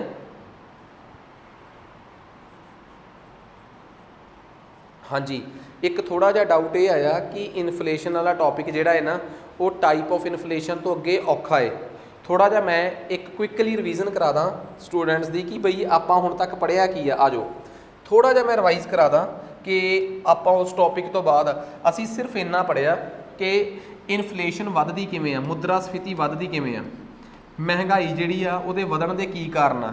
बेसिकली महंगाई तीन कारणों करके वधदी है, जां तां डिमांड मंग वधन करके, जां सप्लाई पूर्ति घटन करके, जां इनबिल्ट ढांचे के अंदर ही कोई गड़बड़ हो जाए, जिमें कामे जां इंटरप्रन्योर्स अपनियां तनख्वाहां वधा लैण, अपना मार्जन वधा लैण, जां तां काम करने वाला बंदा अपना मार्जन वधा ले तां महंगाई वधदी है, जां वाकई चीज़ की डिमांड वध जाए तां महंगाई वधदी है, जां सप्लाई की शॉर्टेज आ जाए तां वधदी है। ये तो मैं दस्सिया सी महंगाई के वधन के कारण। हुण अगली गल मैं दसी सी कि महंगाई दे विच वेटेज, किसी चीज़ की वेटेज जो आप कह दिंदे आ उहदा की रोल आ। वेटेज बारे मैं दस्सिया सी कि मैं नहीं दस रहा, लेसपेयर्स ने दस्सिया है। लेसपेयर्स कहता मान लो तुहाडे देश च एक चीज़ हैगी आ मिल्क ते एक चीज़ हैगी आ तुहाडे देश च शूज़। मिल्क का रेट जे 60 रुपए तो वध के 65 रुपए हो गया तो शूज़ का रेट जिहड़ा सीगा वो 500 रुपए तो वधा के 550 रुपए हो गया, तो जे तुसीं वैसे ही कहो अच्छा कि ये 5 रुपए वध गया, ये 5 रुपए वध गया, ठीक है, ये मिल्क का रेट 100 रुपए तो वध के 105 रुपए हो गया। मान लो तुहानूं किसी ने कहता कि किन्ने परसेंट महंगाई वधी आ, तुसीं क्या सर 100 रुपए तो वध के 105 हो गया, 5 रुपए उपर वधे आ, 550 रुपए इत्थे वधे आ, टोटल रेट वधिया 55 रुपए, किन्ने दे पिछे 600 पिछे मल्टीप्लाई बाय 100, 55/6 इन्ने परसेंट महंगाई आ। नहीं, तुसीं कहोगे सर एवें लग रहा है कि दुध का रेट 5 रुपए वधिया है तो शूज़ किन्ने रुपए वध गए 50 रुपए, पर नहीं, महंगाई ज़्यादा वधी है। दुध का रेट जे थोड़ा जिहा भी वधे ना तो हिला के रख दिंदा है, क्योंकि दुध नूं ज़्यादा वेटेज देनी चाहिए 90 की, तो इनू किन्ने की वेटेज देनी चाहिए 10 की। इस करके कैलकुलेशन दे विच वेटेज नूं फार्मूले के तौर पर यूज़ करो जिवें आपां कीता सी। ठीक है, कैलकुलेशन च गड़बड़ हो गई, वेटेज के नाल जदों आपां फार्मूला लावांगे तो बेशक दुध का रेट 5 रुपए वधिया है, पर उहदी वेटेज नाल गुणा होकर सानूं वो ज़्यादा प्रतीत होऊगा। वजह दुध रोज़मर्रा च वरती जाने वाली चीज़ है, तो इस तो उल्ट जिहड़ा आ शूज़ ने ये साडे डेली यूज़ की चीज़ नहीं गी, ये असीं साल च एक अद्धी बार खरीदने हुंदे आ। महंगाई किन्नी वधी आ जां किन्नी घटी आ, महंगाई किस दर ते वध रही आ, सिर्फ चीज़ां दा वधिया जां घटिया रेट तय नहीं करदा, वो चीज़ दिहाड़ी च महीने च ते साल च किन्नी वार वरती जाती है वो भी तय करती है।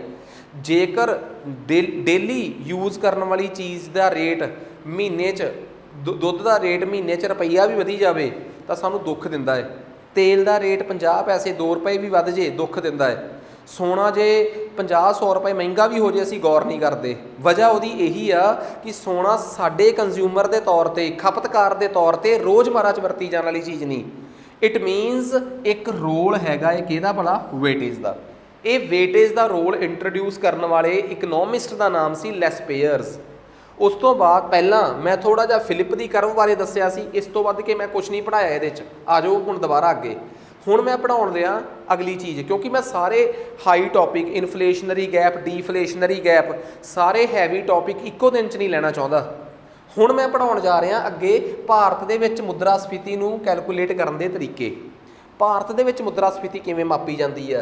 सब तो पहला कंज्यूमर प्राइस इंडैक्स, जिन्हों कहते हैं खपतकार मूल सूचकांक CPI, एक हुंदी आ होलसेल प्राइस इंडैक्स थोक मुल सूचकांक, ये दूसरा तरीका, दूजी महंगाई का तरीका है। एक साडे देश च मापिया जाता है इंडैक्स ऑफ इंडस्ट्रीयल प्रोडक्शन, उद्योगिक उत्पादन सूचकांक IIP, index of industrial production. फिर उस तो बाद अगे आ जाती है GDP, ग्रॉस डोमेस्टिक प्रोडक्ट, सकल घरेलू उत्पाद या कुल घरेलू उत्पाद, एक ही गल आ सकल या घरेलू, मैं पहला ही दसता सीगा।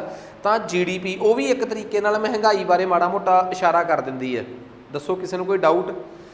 दूसरी गल पढ़ाऊँगा मैं कल्ली कल्ली बारे डिटेल देने मैं, WPI थोक मुल सूचकांक, खपतकार मुल सूचकांक, कंज्यूमर प्राइस इंडैक्स, हर प्रकार की महंगाई नूं आपां बरीकी नाल समझांगे। गल ये आ कौन कौन मेजर करता है?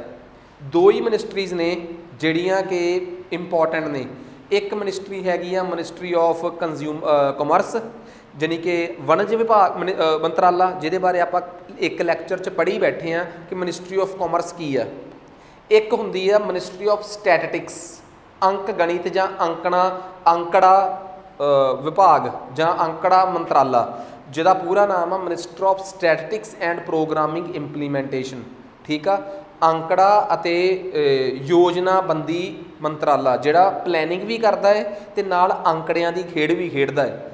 ये दो ही मिनिस्ट्रीज़ ने। एक मिनिस्ट्री ऑफ कमर्स नूं मैं कमर्स मिनिस्ट्री कहूँगा, तो ministry of statistic and programming implementation नूं मैं MOSPI कहूँगा, MOSPI, ministry of statistics S and programming implementation PI।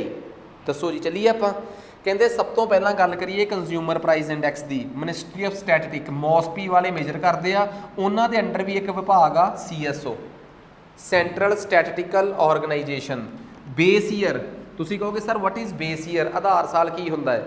मैं हमेशा कहना हुन्ना कि कोई सानू कह दे कि बई साडी चीज़ इन्नी महंगी हो गई, अगला पऊगा दसो किहड़े साल के मुकाबले च। सो महंगाई मापण वास्ते किसी साल नूं बेस लेना पैंदा है। भारत दे विच MOSPI ने CSO नूं मापण कंज्यूमर प्राइस इंडैक्स नूं मापण वास्ते पहला चलण वाला बेस जिहड़ा कि 2010 सी, उहनूं रिप्लेस करके किहड़े साल नूं बेस ईयर मान लिया? 12 नूं। होलसेल प्राइस इंडैक्स थोल मुल सूचकांक, इनू मेजर करती है मिनिस्ट्री ऑफ कमर्स।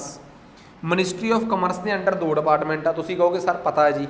एक डिपार्टमेंट का की नाम आ DPIIT, department of promotion of industry and internal trade, याद आ, अंदरूनी व्यापार ते उद्योग नूं उत्साहित करने वाला विभाग DPIIT। उहदे अंडर एक दफ्तर आ ऑफिस ऑफ इकनॉमिक एडवाइज़र, की नाम आ ऑफिस ऑफ इकनॉमिक एडवाइज़र, आर्थिक मसलियां दा सलाहकार दफ्तर। वो मेजर करते हैं WPI नूं। बेस ईयर किहड़ा है? किसी टाइम तक हुंदा सी 2004-5, अजकल चल रहा 11-12। तीसरी चीज़ आउंदी है इंडैक्स ऑफ इंडस्ट्रीयल प्रोडक्शन, साडा उद्योग पिछले साल के मुकाबले कितना तरक्की कर रहा है। थोक बाजार जिहड़ा है साडा होलसेल वाला, उत्थे चीज़ां दा वधन दा रेट WPI तो पता लगता है। कंज्यूमर की जेब किन्नी क भारी हल्की हो रही है पिछले साल के मुकाबले, वो CPI तो पता लगता है। इंडस्ट्रीज़ पिछले साल के मुकाबले इस साल किन्नियां महंगियां हुई हैं, ये इंडैक्स ऑफ इंडस्ट्रीयल प्रोडक्शन तो पता लगता है। तुसीं कहोगे इंडस्ट्रीयल प्रोडक्शन ये कोई इंडस्ट्री वाली मिनिस्ट्री मेजर करती होनी है? नहीं, इनू भी मेजर करती है मिनिस्ट्री ऑफ स्टैट ते उहदा CSO। बेस ईयर 2004-5 सीगा ते घटा के कितना हो गया 11-12। तुसीं कहोगे सर एक GDP हुंदी है, GDP तो भी तो तुसीं समझाया ही होया सानू कि GDP डिफलेटर महंगाई दस दिंदा है। आइडिया तो लगता ही है GDP तो महंगाई का, तो फिर ये भी तो एक टाइप का हैगा यार। इनू कौन मेजर करता है? MOSPI का CSO। बेस ईयर 2004-5 तो बढ़ा के कितना करता 11-12। मोटे तौर पर तो रट्टा वज ही गया होगा, सीधे सीधे तौर पर तो रट्टा वज ही गया है। हुण आपां गल करते हैं बेस ईयर की। बेस ईयर बारे तो मैं दस ही चुकिया कि बेस ईयर एक अजिहा साल हुंदा जिस साल के आधार दे विच महंगाई का वाधा घाटा देखा जाता है। जिवें मैं GDP नूं पढ़ाउंदे होए तां बेस ईयर की बहुत डिटेल दसी सीगी, ठीक है। सो आपां हुण GDP की बजाए आपां ਇਨਫਲੇਸ਼ਨ ਵਾਲੇ ਚੈਪਟਰ 'ਚ, ਮੁਦਰਾਸਫੀਤੀ ਵਾਲੇ ਚੈਪਟਰ 'ਚ, ਇੱਥੇ ਆਪਾਂ ਜ਼ਿਆਦਾ ਇਹਦੇ 'ਤੇ ਸਟ੍ਰੈਸ ਨਹੀਂ ਦੇਵਾਂਗੇ, ਇਹਦੇ 'ਤੇ ਆਪਾਂ ਸਿੰਪਲ ਜਿਹੇ ਤਰੀਕੇ ਨਾਲ ਇਹਨੂੰ ਚਲਾ ਦਾਂਗੇ। ਬੇਸ ਈਅਰ ਬੇਸਿਕਲੀ ਕੀ ਹੁੰਦਾ ਹੈ, ਪੜ੍ਹਾਉਂਦੇ ਹੋਏ ਮੈਂ ਇੱਕ ਗੱਲ ਦੱਸਿਆ ਸੀ ਕਿ ਇੱਕ ਇਹੋ ਜਿਹਾ ਸਾਲ ਜਿਹੜਾ ਕਿ ਤੁਹਾਡੇ ਇਸ ਸਾਲ ਤੋਂ ਥੋੜ੍ਹੀ ਜਿਹੀ ਪਿੱਛੇ ਹੋਵੇ, ਉਸ ਸਾਲ ਰੇਟ ਕੋਈ ਬਾਹਲੇ ਜ਼ਿਆਦਾ ਵਧੇ ਘਟੇ ਨਾ ਹੋਣ। 2022 ਨੂੰ ਆਪਾਂ ਬੇਸ ਈਅਰ ਜਾਂ 23 ਨੂੰ ਬੇਸ ਈਅਰ ਕਿਵੇਂ ਲਵਾਂਗੇ, ਅੱਧਿਓਂ ਜ਼ਿਆਦੀਆਂ ਚੀਜ਼ਾਂ ਦੇ ਰੇਟ ਬਹੁਤ ਫਲਕਚੁਏਟ ਕੀਤੇ ਸੀ। ਸਾਡੀ ਓਵਰਆਲ ਮਹਿੰਗਾਈ ਜਿਹੜੀ ਆ ਨਾ ਐਵਰੇਜ ਇੱਕੋ ਹੀ ਰੇਂਜ 'ਚ ਰਹੀ ਹੋਵੇ ਤੇ ਜ਼ਿਆਦਾ ਵਧੀ ਘਟੀ ਨਾ ਹੋਵੇ, ਉਸ ਸਾਲ ਪ੍ਰਾਈਸ ਕੌਨਸਟੈਂਟ ਰਹੇ ਹੋਣ, ਕੋਈ ਫਲੱਡ ਡਰੌਟ ਵਰਗੀ ਸਿਚੁਏਸ਼ਨ ਨੇ ਦੇਸ਼ 'ਚ ਕੋਈ ਫਾਈਨੈਂਸ਼ੀਅਲ ਐਮਰਜੈਂਸੀ ਦੇ ਹਾਲਾਤ ਨਾ ਪੈਦਾ ਕੀਤੇ ਹੋਣ, ਤਾਂ ਉਸ ਸਾਲ ਨੂੰ ਆਸਾਨੀ ਨਾਲ ਆਧਾਰ ਸਾਲ ਜਾਣੀ ਕਿ ਬੇਸ ਈਅਰ ਦੇ ਤੌਰ 'ਤੇ ਚਿੰਨ੍ਹਿਤ ਕਰ ਲਿਆ ਜਾਂਦਾ ਹੈ। ਸੋ ਇਹ ਹੋ ਗਿਆ ਜੀ ਆਪਣਾ ਬੇਸ ਈਅਰ ਦਾ ਕਨਸੈਪਟ। ਨੈਕਸਟ ਉਸ ਤੋਂ ਬਾਅਦ ਅੱਗੇ ਆ ਗਈ ਇੱਕ ਟਰਮ ਫਿਲਿਪ ਕਰਵ। ਹੁਣ ਜੇ ਕੋਈ ਮੈਨੂੰ ਕਹੇ ਕਿ ਇਨਫਲੇਸ਼ਨ ਪੜ੍ਹਦੇ ਹੋਏ ਫਿਲਿਪ ਕਰਵ ਕੀ ਹੁੰਦੀ ਆ, ਮੈਂ ਪਹਿਲਾਂ ਹੀ ਦੱਸ ਚੁੱਕਿਆ ਕਿ ਪਹਿਲਾਂ ਸੋਚਦੇ ਹੁੰਦੇ ਸੀ ਲੋਕ ਕਿ ਜਿੰਨੀ ਮਹਿੰਗਾਈ ਵਧੂਗੀ ਉਨਾ ਰੋਜ਼ਗਾਰ ਵਧੂਗਾ। ਫਿਲਿਪ ਕਰਵ ਉਸੇ ਨੂੰ ਦਰਸਾਉਣ ਵਾਲੀ ਇੱਕ ਚੀਜ਼ ਆ ਕਿ ਫਿਲਿਪ ਕਰਵ ਕਹਿੰਦੀ ਸੀ ਕਿ ਇਨਫਲੇਸ਼ਨ ਤੇ ਅਨਐਮਪਲੋਇਮੈਂਟ, ਇਨਫਲੇਸ਼ਨ ਘਟੂਗੀ ਅਨਪਲੋਇਮੈਂਟ ਵਧੂਗੀ, ਇਨਫਲੇਸ਼ਨ ਵਧੂਗੀ ਅਨਪਲੋਇਮੈਂਟ ਘਟੂਗੀ। ਪਰ ਫਿਲਿਪ ਕਰਵ ਦਾ ਵਹਿਮ ਤੋੜਤਾ ਕਿੰਨੇ? ਫਿਲਿਪ ਕਰਵ ਦਾ ਵਹਿਮ ਟੁੱਟਿਆ ਜਦੋਂ ਇੱਕ ਨਵੀਂ ਟਰਮ ਸਾਹਮਣੇ ਆਈ, ਕੀ ਭਲਾ? ਸਟੈਗਫਲੇਸ਼ਨ। ਮਹਿੰਗਾਈ ਦੀ ਇੱਕ ਅਜਿਹੀ ਕਿਸਮ ਜਿਹੜੀ ਆਪਣੇ ਨਾਲ ਕਿਹਨੂੰ ਲੈ ਕੇ ਆ ਜਾਂਦੀ ਆ? ਬੇਰੁਜ਼ਗਾਰੀ ਨੂੰ। ਮਹਿੰਗਾਈ ਦੀ ਉਹ ਕਿਸਮ ਜਿਹੜੀ ਆਪਣੇ ਨਾਲ ਬੇਰੁਜ਼ਗਾਰੀ ਲੈ ਕੇ ਆਉਂਦੀ ਆ, ਉਹਦੇ ਵਾਸਤੇ ਇਹ ਟਰਮ ਇੰਟਰੋਡਿਊਸ ਕੀਤੀ ਗਈ ਸੀ। ਉਮੀਦ ਕਰਦਾ ਕਿ ਇਹ ਕਹਾਣੀ ਚੰਗੀ ਤਰ੍ਹਾਂ ਸਮਝ ਆ ਗਈ ਹੋਊਗੀ। ਠੀਕ ਆ, ਸੋ ਇਹਨੂੰ ਕਰਨ ਤੋਂ ਬਾਅਦ ਹੁਣ ਆ ਜਾਓ ਨੈਕਸਟ ਅਗਲੇ ਟੌਪਿਕ 'ਤੇ। ਹੁਣ ਆਪਾਂ ਪੜ੍ਹਾਂਗੇ ਡਿਟੇਲ ਦੇ ਵਿੱਚ। ਸਭ ਤੋਂ ਪਹਿਲਾਂ ਮੈਂ ਪੜ੍ਹਾਊਂਗਾ ਤੁਹਾਨੂੰ CPI, consumer price index. Consumer price index ਨੂੰ ਡਿਟੇਲ 'ਚ ਪੜ੍ਹ ਕੇ ਫਿਰ ਆਪਾਂ ਅੱਗੇ ਵਧਾਂਗੇ। ਦੇਖੋ ਅਸਲ 'ਚ ਕੀ ਆ, ਕੰਜ਼ਿਊਮਰ ਪ੍ਰਾਈਸ ਇੰਡੈਕਸ ਦਾ ਮਤਲਬ ਆ ਖਪਤਕਾਰ ਮੁੱਲ ਸੂਚਕਾਂਕ। ਜਿਵੇਂ ਸਪੋਜ਼ ਕਰੋ ਕੋਈ ਮੈਨੂੰ ਕਹੇ ਕਿ ਸਰ ਕੰਜ਼ਿਊਮਰ ਪ੍ਰਾਈਸ ਇੰਡੈਕਸ ਦੇ ਐਂਗਲ ਤੋਂ ਦੇਖਿਆ ਜਾਵੇ ਤਾਂ ਤੁਸੀਂ ਕੀ ਸਮਝਾਓਗੇ? ਤਾਂ ਦੇਖੋ ਮੈਂ ਇੱਕ ਸਿੰਪਲ ਜੀ ਗੱਲ ਦੱਸਦਾ ਕਿ ਇਸ ਐਂਗਲ 'ਤੇ ਆਪਾਂ ਕੀ ਸਮਝ ਸਕਦੇ ਹਾਂ ਜਾਂ ਆਪਣੀ ਕੀ ਸਮਝ ਹੋ ਸਕਦੀ ਹੈ ਇਸ ਐਂਗਲ 'ਤੇ। ਦੇਖੋ ਇਹਦੇ 'ਚ ਬੜਾ ਸਿੰਪਲ ਜਿਹਾ ਕੰਸੈਪਟ ਆ ਕੰਜ਼ਿਊਮਰ ਪ੍ਰਾਈਸ ਇੰਡੈਕਸ 'ਚ ਕਿ ਮੰਨ ਲਓ ਤੁਸੀਂ ਮੈਂ ਕੰਜ਼ਿਊਮਰ ਹਾਂ, ਸਾਨੂੰ ਕੋਈ ਪੁੱਛ ਕੇ ਜਾਵੇ ਕਿ ਕੋਈ ਵੀ ਸਰਕਾਰੀ ਮੁਲਾਜ਼ਮ ਕਿ ਪਿਛਲੇ ਸਾਲ ਦਾਲ ਕਿੰਨੇ ਨੂੰ ਖਰੀਦੀ ਸੀ, ਪਿਛਲੇ ਮਹੀਨੇ, ਇਸ ਮਹੀਨੇ ਕਿੰਨੇ ਨੂੰ ਖਰੀਦੀ ਆ, ਪਿਆਜ਼ ਦਾ ਰੇਟ ਕਿੰਨਾ ਕੁ ਵਧਿਆ ਹੈ, ਫਲਾਣੀ ਚੀਜ਼ ਕਿੰਨੀ ਵਧੀ ਆ, ਜਵਾਕਾਂ ਦੀ ਫੀਸ ਕਿੰਨੀ ਵਧੀ ਆ, ਠੀਕ ਆ, ਡਾਕਟਰ ਦੀ ਫੀਸ ਕਿੰਨੀ ਵਧੀ ਆ, ਜਿਹੜੇ ਤੁਸੀਂ ਹਸਪਤਾਲ 'ਚ ਜਾਂਦੇ ਹੋ ਰੇਟ ਰੂਟ ਵਧੇ ਆ ਕਿ ਉਸੇ ਭਾਈ ਮਿਲਦੀਆਂ ਦਵਾਈਆਂ, ਤਾਂ ਤੁਸੀਂ ਕੀ ਕਹੋਗੇ? ਕੰਜ਼ਿਊਮਰ ਪ੍ਰਾਈਸ ਇੰਡੈਕਸ ਜਿਹੜਾ ਹੈ ਇਹਨੂੰ ਭਾਰਤ ਦੇ ਵਿੱਚ ਅਸਲੀ ਮਹਿੰਗਾਈ ਦਾ ਸੂਚਕਾਂਕ ਮੰਨਿਆ ਜਾਂਦਾ ਹੈ, ਕਿਉਂਕਿ ਲੋਕਾਂ ਦੇ ਦਿਲ ਦੇ ਬਹੁਤ ਨੇੜੇ ਹੁੰਦਾ ਹੈ। ਭਾਰਤ ਦਾ ਜਿਹੜਾ ਕੇਂਦਰੀ ਬੈਂਕ ਆ ਨਾ, ਸੈਂਟਰਲ ਬੈਂਕ, ਉਹ WPI ਜਾਂ IIP ਨੂੰ ਭਾਰਤ ਦੇ ਵਿੱਚ ਮਹਿੰਗਾਈ ਨੂੰ ਮੇਜਰ ਕਰਨ ਵਾਸਤੇ ਨਹੀਂ ਵਰਤਦਾ। ਭਾਰਤ ਦਾ RBI ਆਫੀਸ਼ੀਅਲੀ ਕਿਹੜੇ ਅੰਕੜੇ ਨੂੰ ਯੂਜ਼ ਕਰਦਾ ਹੈ? CPI, ਕੰਜ਼ਿਊਮਰ ਪ੍ਰਾਈਸ ਇੰਡੈਕਸ ਨੂੰ। ਸਮਝ ਆ ਗਈ ਕਿਉਂ? ਕਿਉਂਕਿ ਅਸਲ ਦੇ ਵਿੱਚ ਪਹਿਲੀ ਗੱਲ ਇੱਕ ਭਾਰਤ ਦੇ ਕੰਜ਼ਿਊਮਰਸ ਤੋਂ ਲਿਆ ਹੋਇਆ ਡਾਟਾ ਹੈ। ਦੂਸਰੀ ਗੱਲ, ਇਹ ਡਾਟੇ ਦੇ ਵਿੱਚ ਇਕੱਲੀਆਂ ਹੋਲਸੇਲ ਦੀ ਮਾਰਕੀਟ 'ਚ ਤੁਸੀਂ ਕੀ ਪਤਾ ਕਰ ਲੋਗੇ? ਹੋਲਸੇਲ ਦੀ ਮਾਰਕੀਟ 'ਚ ਤੁਸੀਂ ਇਹ ਪਤਾ ਕਰ ਲੋਗੇ ਕਿ ਛੋਲੇ ਕਿੰਨੇ ਮਹਿੰਗੇ ਹੋਏ ਆ, ਗੱਡੀਆਂ ਕਿੰਨੀਆਂ ਮਹਿੰਗੀਆਂ ਹੋਈਆਂ। ਤੁਸੀਂ ਹੋਲਸੇਲ ਦੀ ਮਾਰਕੀਟ 'ਚ ਇਹ ਪਤਾ ਕਰ ਸਕਦੇ ਹੋ ਕਿ ਟਿਊਸ਼ਨਾਂ ਦੀਆਂ ਫੀਸਾਂ ਕਿੰਨੀਆਂ ਮਹਿੰਗੀਆਂ ਹੋਈਆਂ, ਜਾਂ ਡਾਕਟਰ ਦੀ ਫੀਸ ਕਿੰਨੀ ਮਹਿੰਗੀ ਹੋਈ ਆ, ਜਾਂ ਫਲਾਣੀ ਜਗ੍ਹਾ 'ਤੇ ਜਾਣ ਦੀ ਚੀਜ਼ ਕਿੰਨੀ ਮਹਿੰਗੀ ਹੋਈ ਆ। ਸਰਵਿਸਿਜ਼ ਬਾਰੇ ਹੋਲਸੇਲ ਦੀ ਮਾਰਕੀਟ 'ਚੋਂ ਪਤਾ ਲੱਗੂਗਾ ਤੁਹਾਨੂੰ? ਨਹੀਂ। ਅਤੇ ਜੇ ਕੋਈ ਮੈਨੂੰ ਪੁੱਛੇ ਅੱਜ ਦੇ ਜ਼ਮਾਨੇ 'ਚ ਕਿ ਸਮਾਨ ਦਾ ਵੱਧਦਾ ਹੋਇਆ ਰੇਟ ਲੋਕਾਂ ਦੀ ਕਮਰ ਤੋੜਦਾ ਹੈ ਕਿ ਸਰਵਿਸਿਜ਼ ਦਾ ਵੱਧਦਾ ਹੋਇਆ ਰੇਟ ਲੋਕਾਂ ਦੀ ਕਮਰ ਤੋੜਦਾ ਹੈ? ਸਮਾਨ ਤਾਂ ਲੋਕ ਔਖੇ ਸੌਖੇ ਮੰਗਾ ਹੀ ਲੈਂਦੇ ਆ ਅਤੇ ਸਮਾਨ ਦੇ ਰੇਟ 'ਚ ਤਾਂ ਕੋਈ ਬਹੁਤਾ ਵਾਧਾ ਘਾਟਾ ਹੁੰਦਾ ਵੀ ਨਹੀਂ।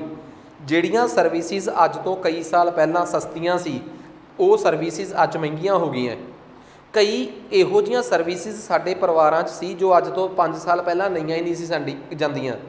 ਮੰਨ ਲਓ ਅੱਜ ਤੋਂ 4-5 ਸਾਲ ਪਹਿਲਾਂ ਕੋਈ ਔਰਤ ਜਿਹੜੀ ਸੀਗੀ ਜਾਂ ਘਰ 'ਚ ਇੱਕ ਲੇਡੀ, ਠੀਕ ਆ, ਸਰਕਾਰੀ ਟੀਚਰ ਜਾਂ ਕੁਛ ਵੀ ਲੱਗੀ ਸੀ, ਜੇ ਉਹ ਉਸ ਟਾਈਮ 10-20 ਹਜ਼ਾਰ ਰੁਪਈਆ ਸੈਲਰੀ ਲੈਂਦੀ ਸੀ ਤਾਂ ਮਹਿੰਗਾਈ ਦੇ ਹਿਸਾਬ ਨਾਲ ਉਹ ਸਹੀ ਸੀਗੀ, ਅਤੇ ਉਹ 20 ਦੀ 20 ਹਜ਼ਾਰ ਸੈਲਰੀ 'ਚੋਂ 17-18 ਹਜ਼ਾਰ ਉਹਦੇ ਘਰੇ ਆਉਂਦੀ ਸੀ। ਅੱਜ ਜੇ ਕੋਈ ਕੁੜੀ 20, 25, 40, 50, 60 ਹਜ਼ਾਰ ਸੈਲਰੀ ਲੈ ਰਹੀ ਆ ਤਾਂ ਉਹਦੇ 'ਚੋਂ 10 ਹਜ਼ਾਰ 5 ਹਜ਼ਾਰ ਸੈਲਰੀ ਤਾਂ ਉਹਦੇ ਵਾਲ ਵੀ ਸਿੱਧੇ ਕਰਾਉਣ 'ਚ ਲੱਗ ਸਕਦੇ ਆ। ਸੇਮ ਜੇ ਕੁੜੀਆਂ ਦੇ ਪੁਆਇੰਟ ਆਫ ਵਿਊ ਨਾਲ ਦੇਖਿਆ ਜਾਵੇ ਸਰਵਿਸਿਜ਼ ਵਧੀਆਂ, ਮੁੰਡਿਆਂ ਦੇ ਵੀ ਇਹੋ ਜਿਹੇ ਬੜੇ ਖਰਚੇ ਆ। ਦੇਖੋ ਇੱਕ ਗੱਲ ਹੋਰ, इस चीज़ नूं कोई कहे कि ये फजूल खर्ची आ, तो ये फजूल खर्ची तो बिल्कुल नहीं। ये गल आपां नूं स्पष्ट कर देनी चाहिए है कि ये इस समय की जरूरत आ जिथे असीं बैठे हाँ। मुंडियां दे केस दे विच जदों आपां अज तो 10 साल पहलां देखदे हां तां तुसीं आ जाओ पार्टी करिए, तो वो पार्टी ते लगन वाला 4000 5000 रुपया अज तो 10 साल पहलां शायद वो रिवाज नहीं सीगा जिहड़ा रिवाज अज आ। कहण दा मतलब आ बहुत सारियां सेवावां बहुत सारियां सर्विसिज इहो दियां ने जिहड़ियां अज साडी जिंदगी दा हिस्सा बन गईयां ने, जिन्हां नूं असीं अज ऑप्ट कर रहे हैं। तो अज तो 5 साल पहलां वो सर्विसिज साडी जिंदगी का हिस्सा नहीं सीगियां। तो जे कोई मैनूं कहे होलसेल प्राइस इंडैक्स के सूचकांक तो तुहानूं ये सर्विसिज दे विच वधे हुए रेट का पता लग जूगा, नहीं। जवाकां दी फीस का होलसेल मार्केट चों पता लग सकता कि किन्ने परसेंट वध गई, नहीं वध सकती। इहदा मतलब जे कोई मैनूं पुछे तो CPI बारे मैं कहूँगा कि CPI एक तो कंज्यूमरस तो सीधा पुछया जाता है। उन्होंने पुछ के देखो, किसी को छेड़ के देखो तो सही कि आ महीने खर्चे किहड़े होए आ, वो दस दूगा। बच्चियां दी फीसां पिछले महीने इन्नियां गईयां सी, ऐरकी इन्नियां गईयां। पिछले महीने जिहड़ा बाहर PG च रहिंदा उन्हें इन्ने मंगाए सी, ऐरकी इन्ने मंगाए आ। पिछले महीने डॉक्टर ने कोल गए सी दवाई लैण, उन्हें इन्ने लए सी, ऐरकी इन्ने लए आ। फिर दसूगा एंड च जाके कि पिछले महीने बाजार चों समान इन्ने का खरीदिया सी, ऐरकी इन्ने का। जिहड़ा बाजारों समान खरीदिया महंगा तो भी होया है, पर उहनूं लास्ट च दसूगा क्योंकि उहनूं सब तो घट दुखदा है। सर्विसिज बहुत ज़्यादा महंगियां तो होलसेल के बाजार चों सर्विसिज का पता ही नहीं लगता। तो कंज्यूमर कहता मैनू इस टाइम दवाई सब तो वध सेवावां रहीआं है। तो जे कोई मैनू कहे कि सर WPI तुहानूं फेक क्यों लगता है, थोक मुल सूचकांक, क्योंकि ये किहड़ी चीज़ की एबसेंस आ, सर्विसिज सेवावां बारे ये दस्सिया ही नहीं जाता। पर गुड्स की जिहड़ी जैनुअन जानकारी है ना, असली डाटा, हुण सुनो मेरे कोलों, गुड्स का असली डाटा WPI तो ही पता लगता है। क्यों? क्योंकि बाजार दे विच जैनुअन पता लग जाता कि पिछले साल ऑफिशियली इस बाजार दे विच छोले इन्ने भाव दे सी, इस वारी इन्ने आ। जिहड़ा कंज्यूमर आ, तो उक्का फुक्का दसदा है कि पहले साल इन्ने दे लए सी, पिछले महीने ऐरकी इन्ने दे लए आ। जे मैं कहां कि गुड्स के मामले च सटीक जानकारी होलसेल चों मिलती है, मैं कहूँगा ठीक आ। इहदा मतलब होलसेल नूं अडॉप्ट कर लेना चाहिए है, नहीं। कंज्यूमर के पक्ष तो महंगाई मापो फिर ही असलीयत आ। कंज्यूमर विच कई कुछ दसदा है, की पता होलसेल दे विच छोलियां दा रेट उन्ना ना वधिया होवे, कंज्यूमर तक जांदे जांदे किसी ने शॉर्टेज आर्टिफिशियल शॉर्टेज पैदा करा के उस स्टेट दे विच छोलियां दा रेट नजायज़ वधाता होवे। कंज्यूमर ही सही दस सकदा कि कोई चीज़ किन्नी महंगी है। That's why consumer price index, खपतकार मुल सूचकांक ही एक सच्चा सूचकांक आ मुद्रास्फीति भाव के इन्फ्लेशन नूं मापण दा। ते RBI जिहड़ी कि इसे नूं आधार मन के देश दे विच मॉनेटरी पॉलिसी मुद्रास्फीति की नीति बनाउंदी है कि किवें साडे देश च रेट ऑफ इंटरस्ट वधने चाहिए कि घटने चाहिए आ।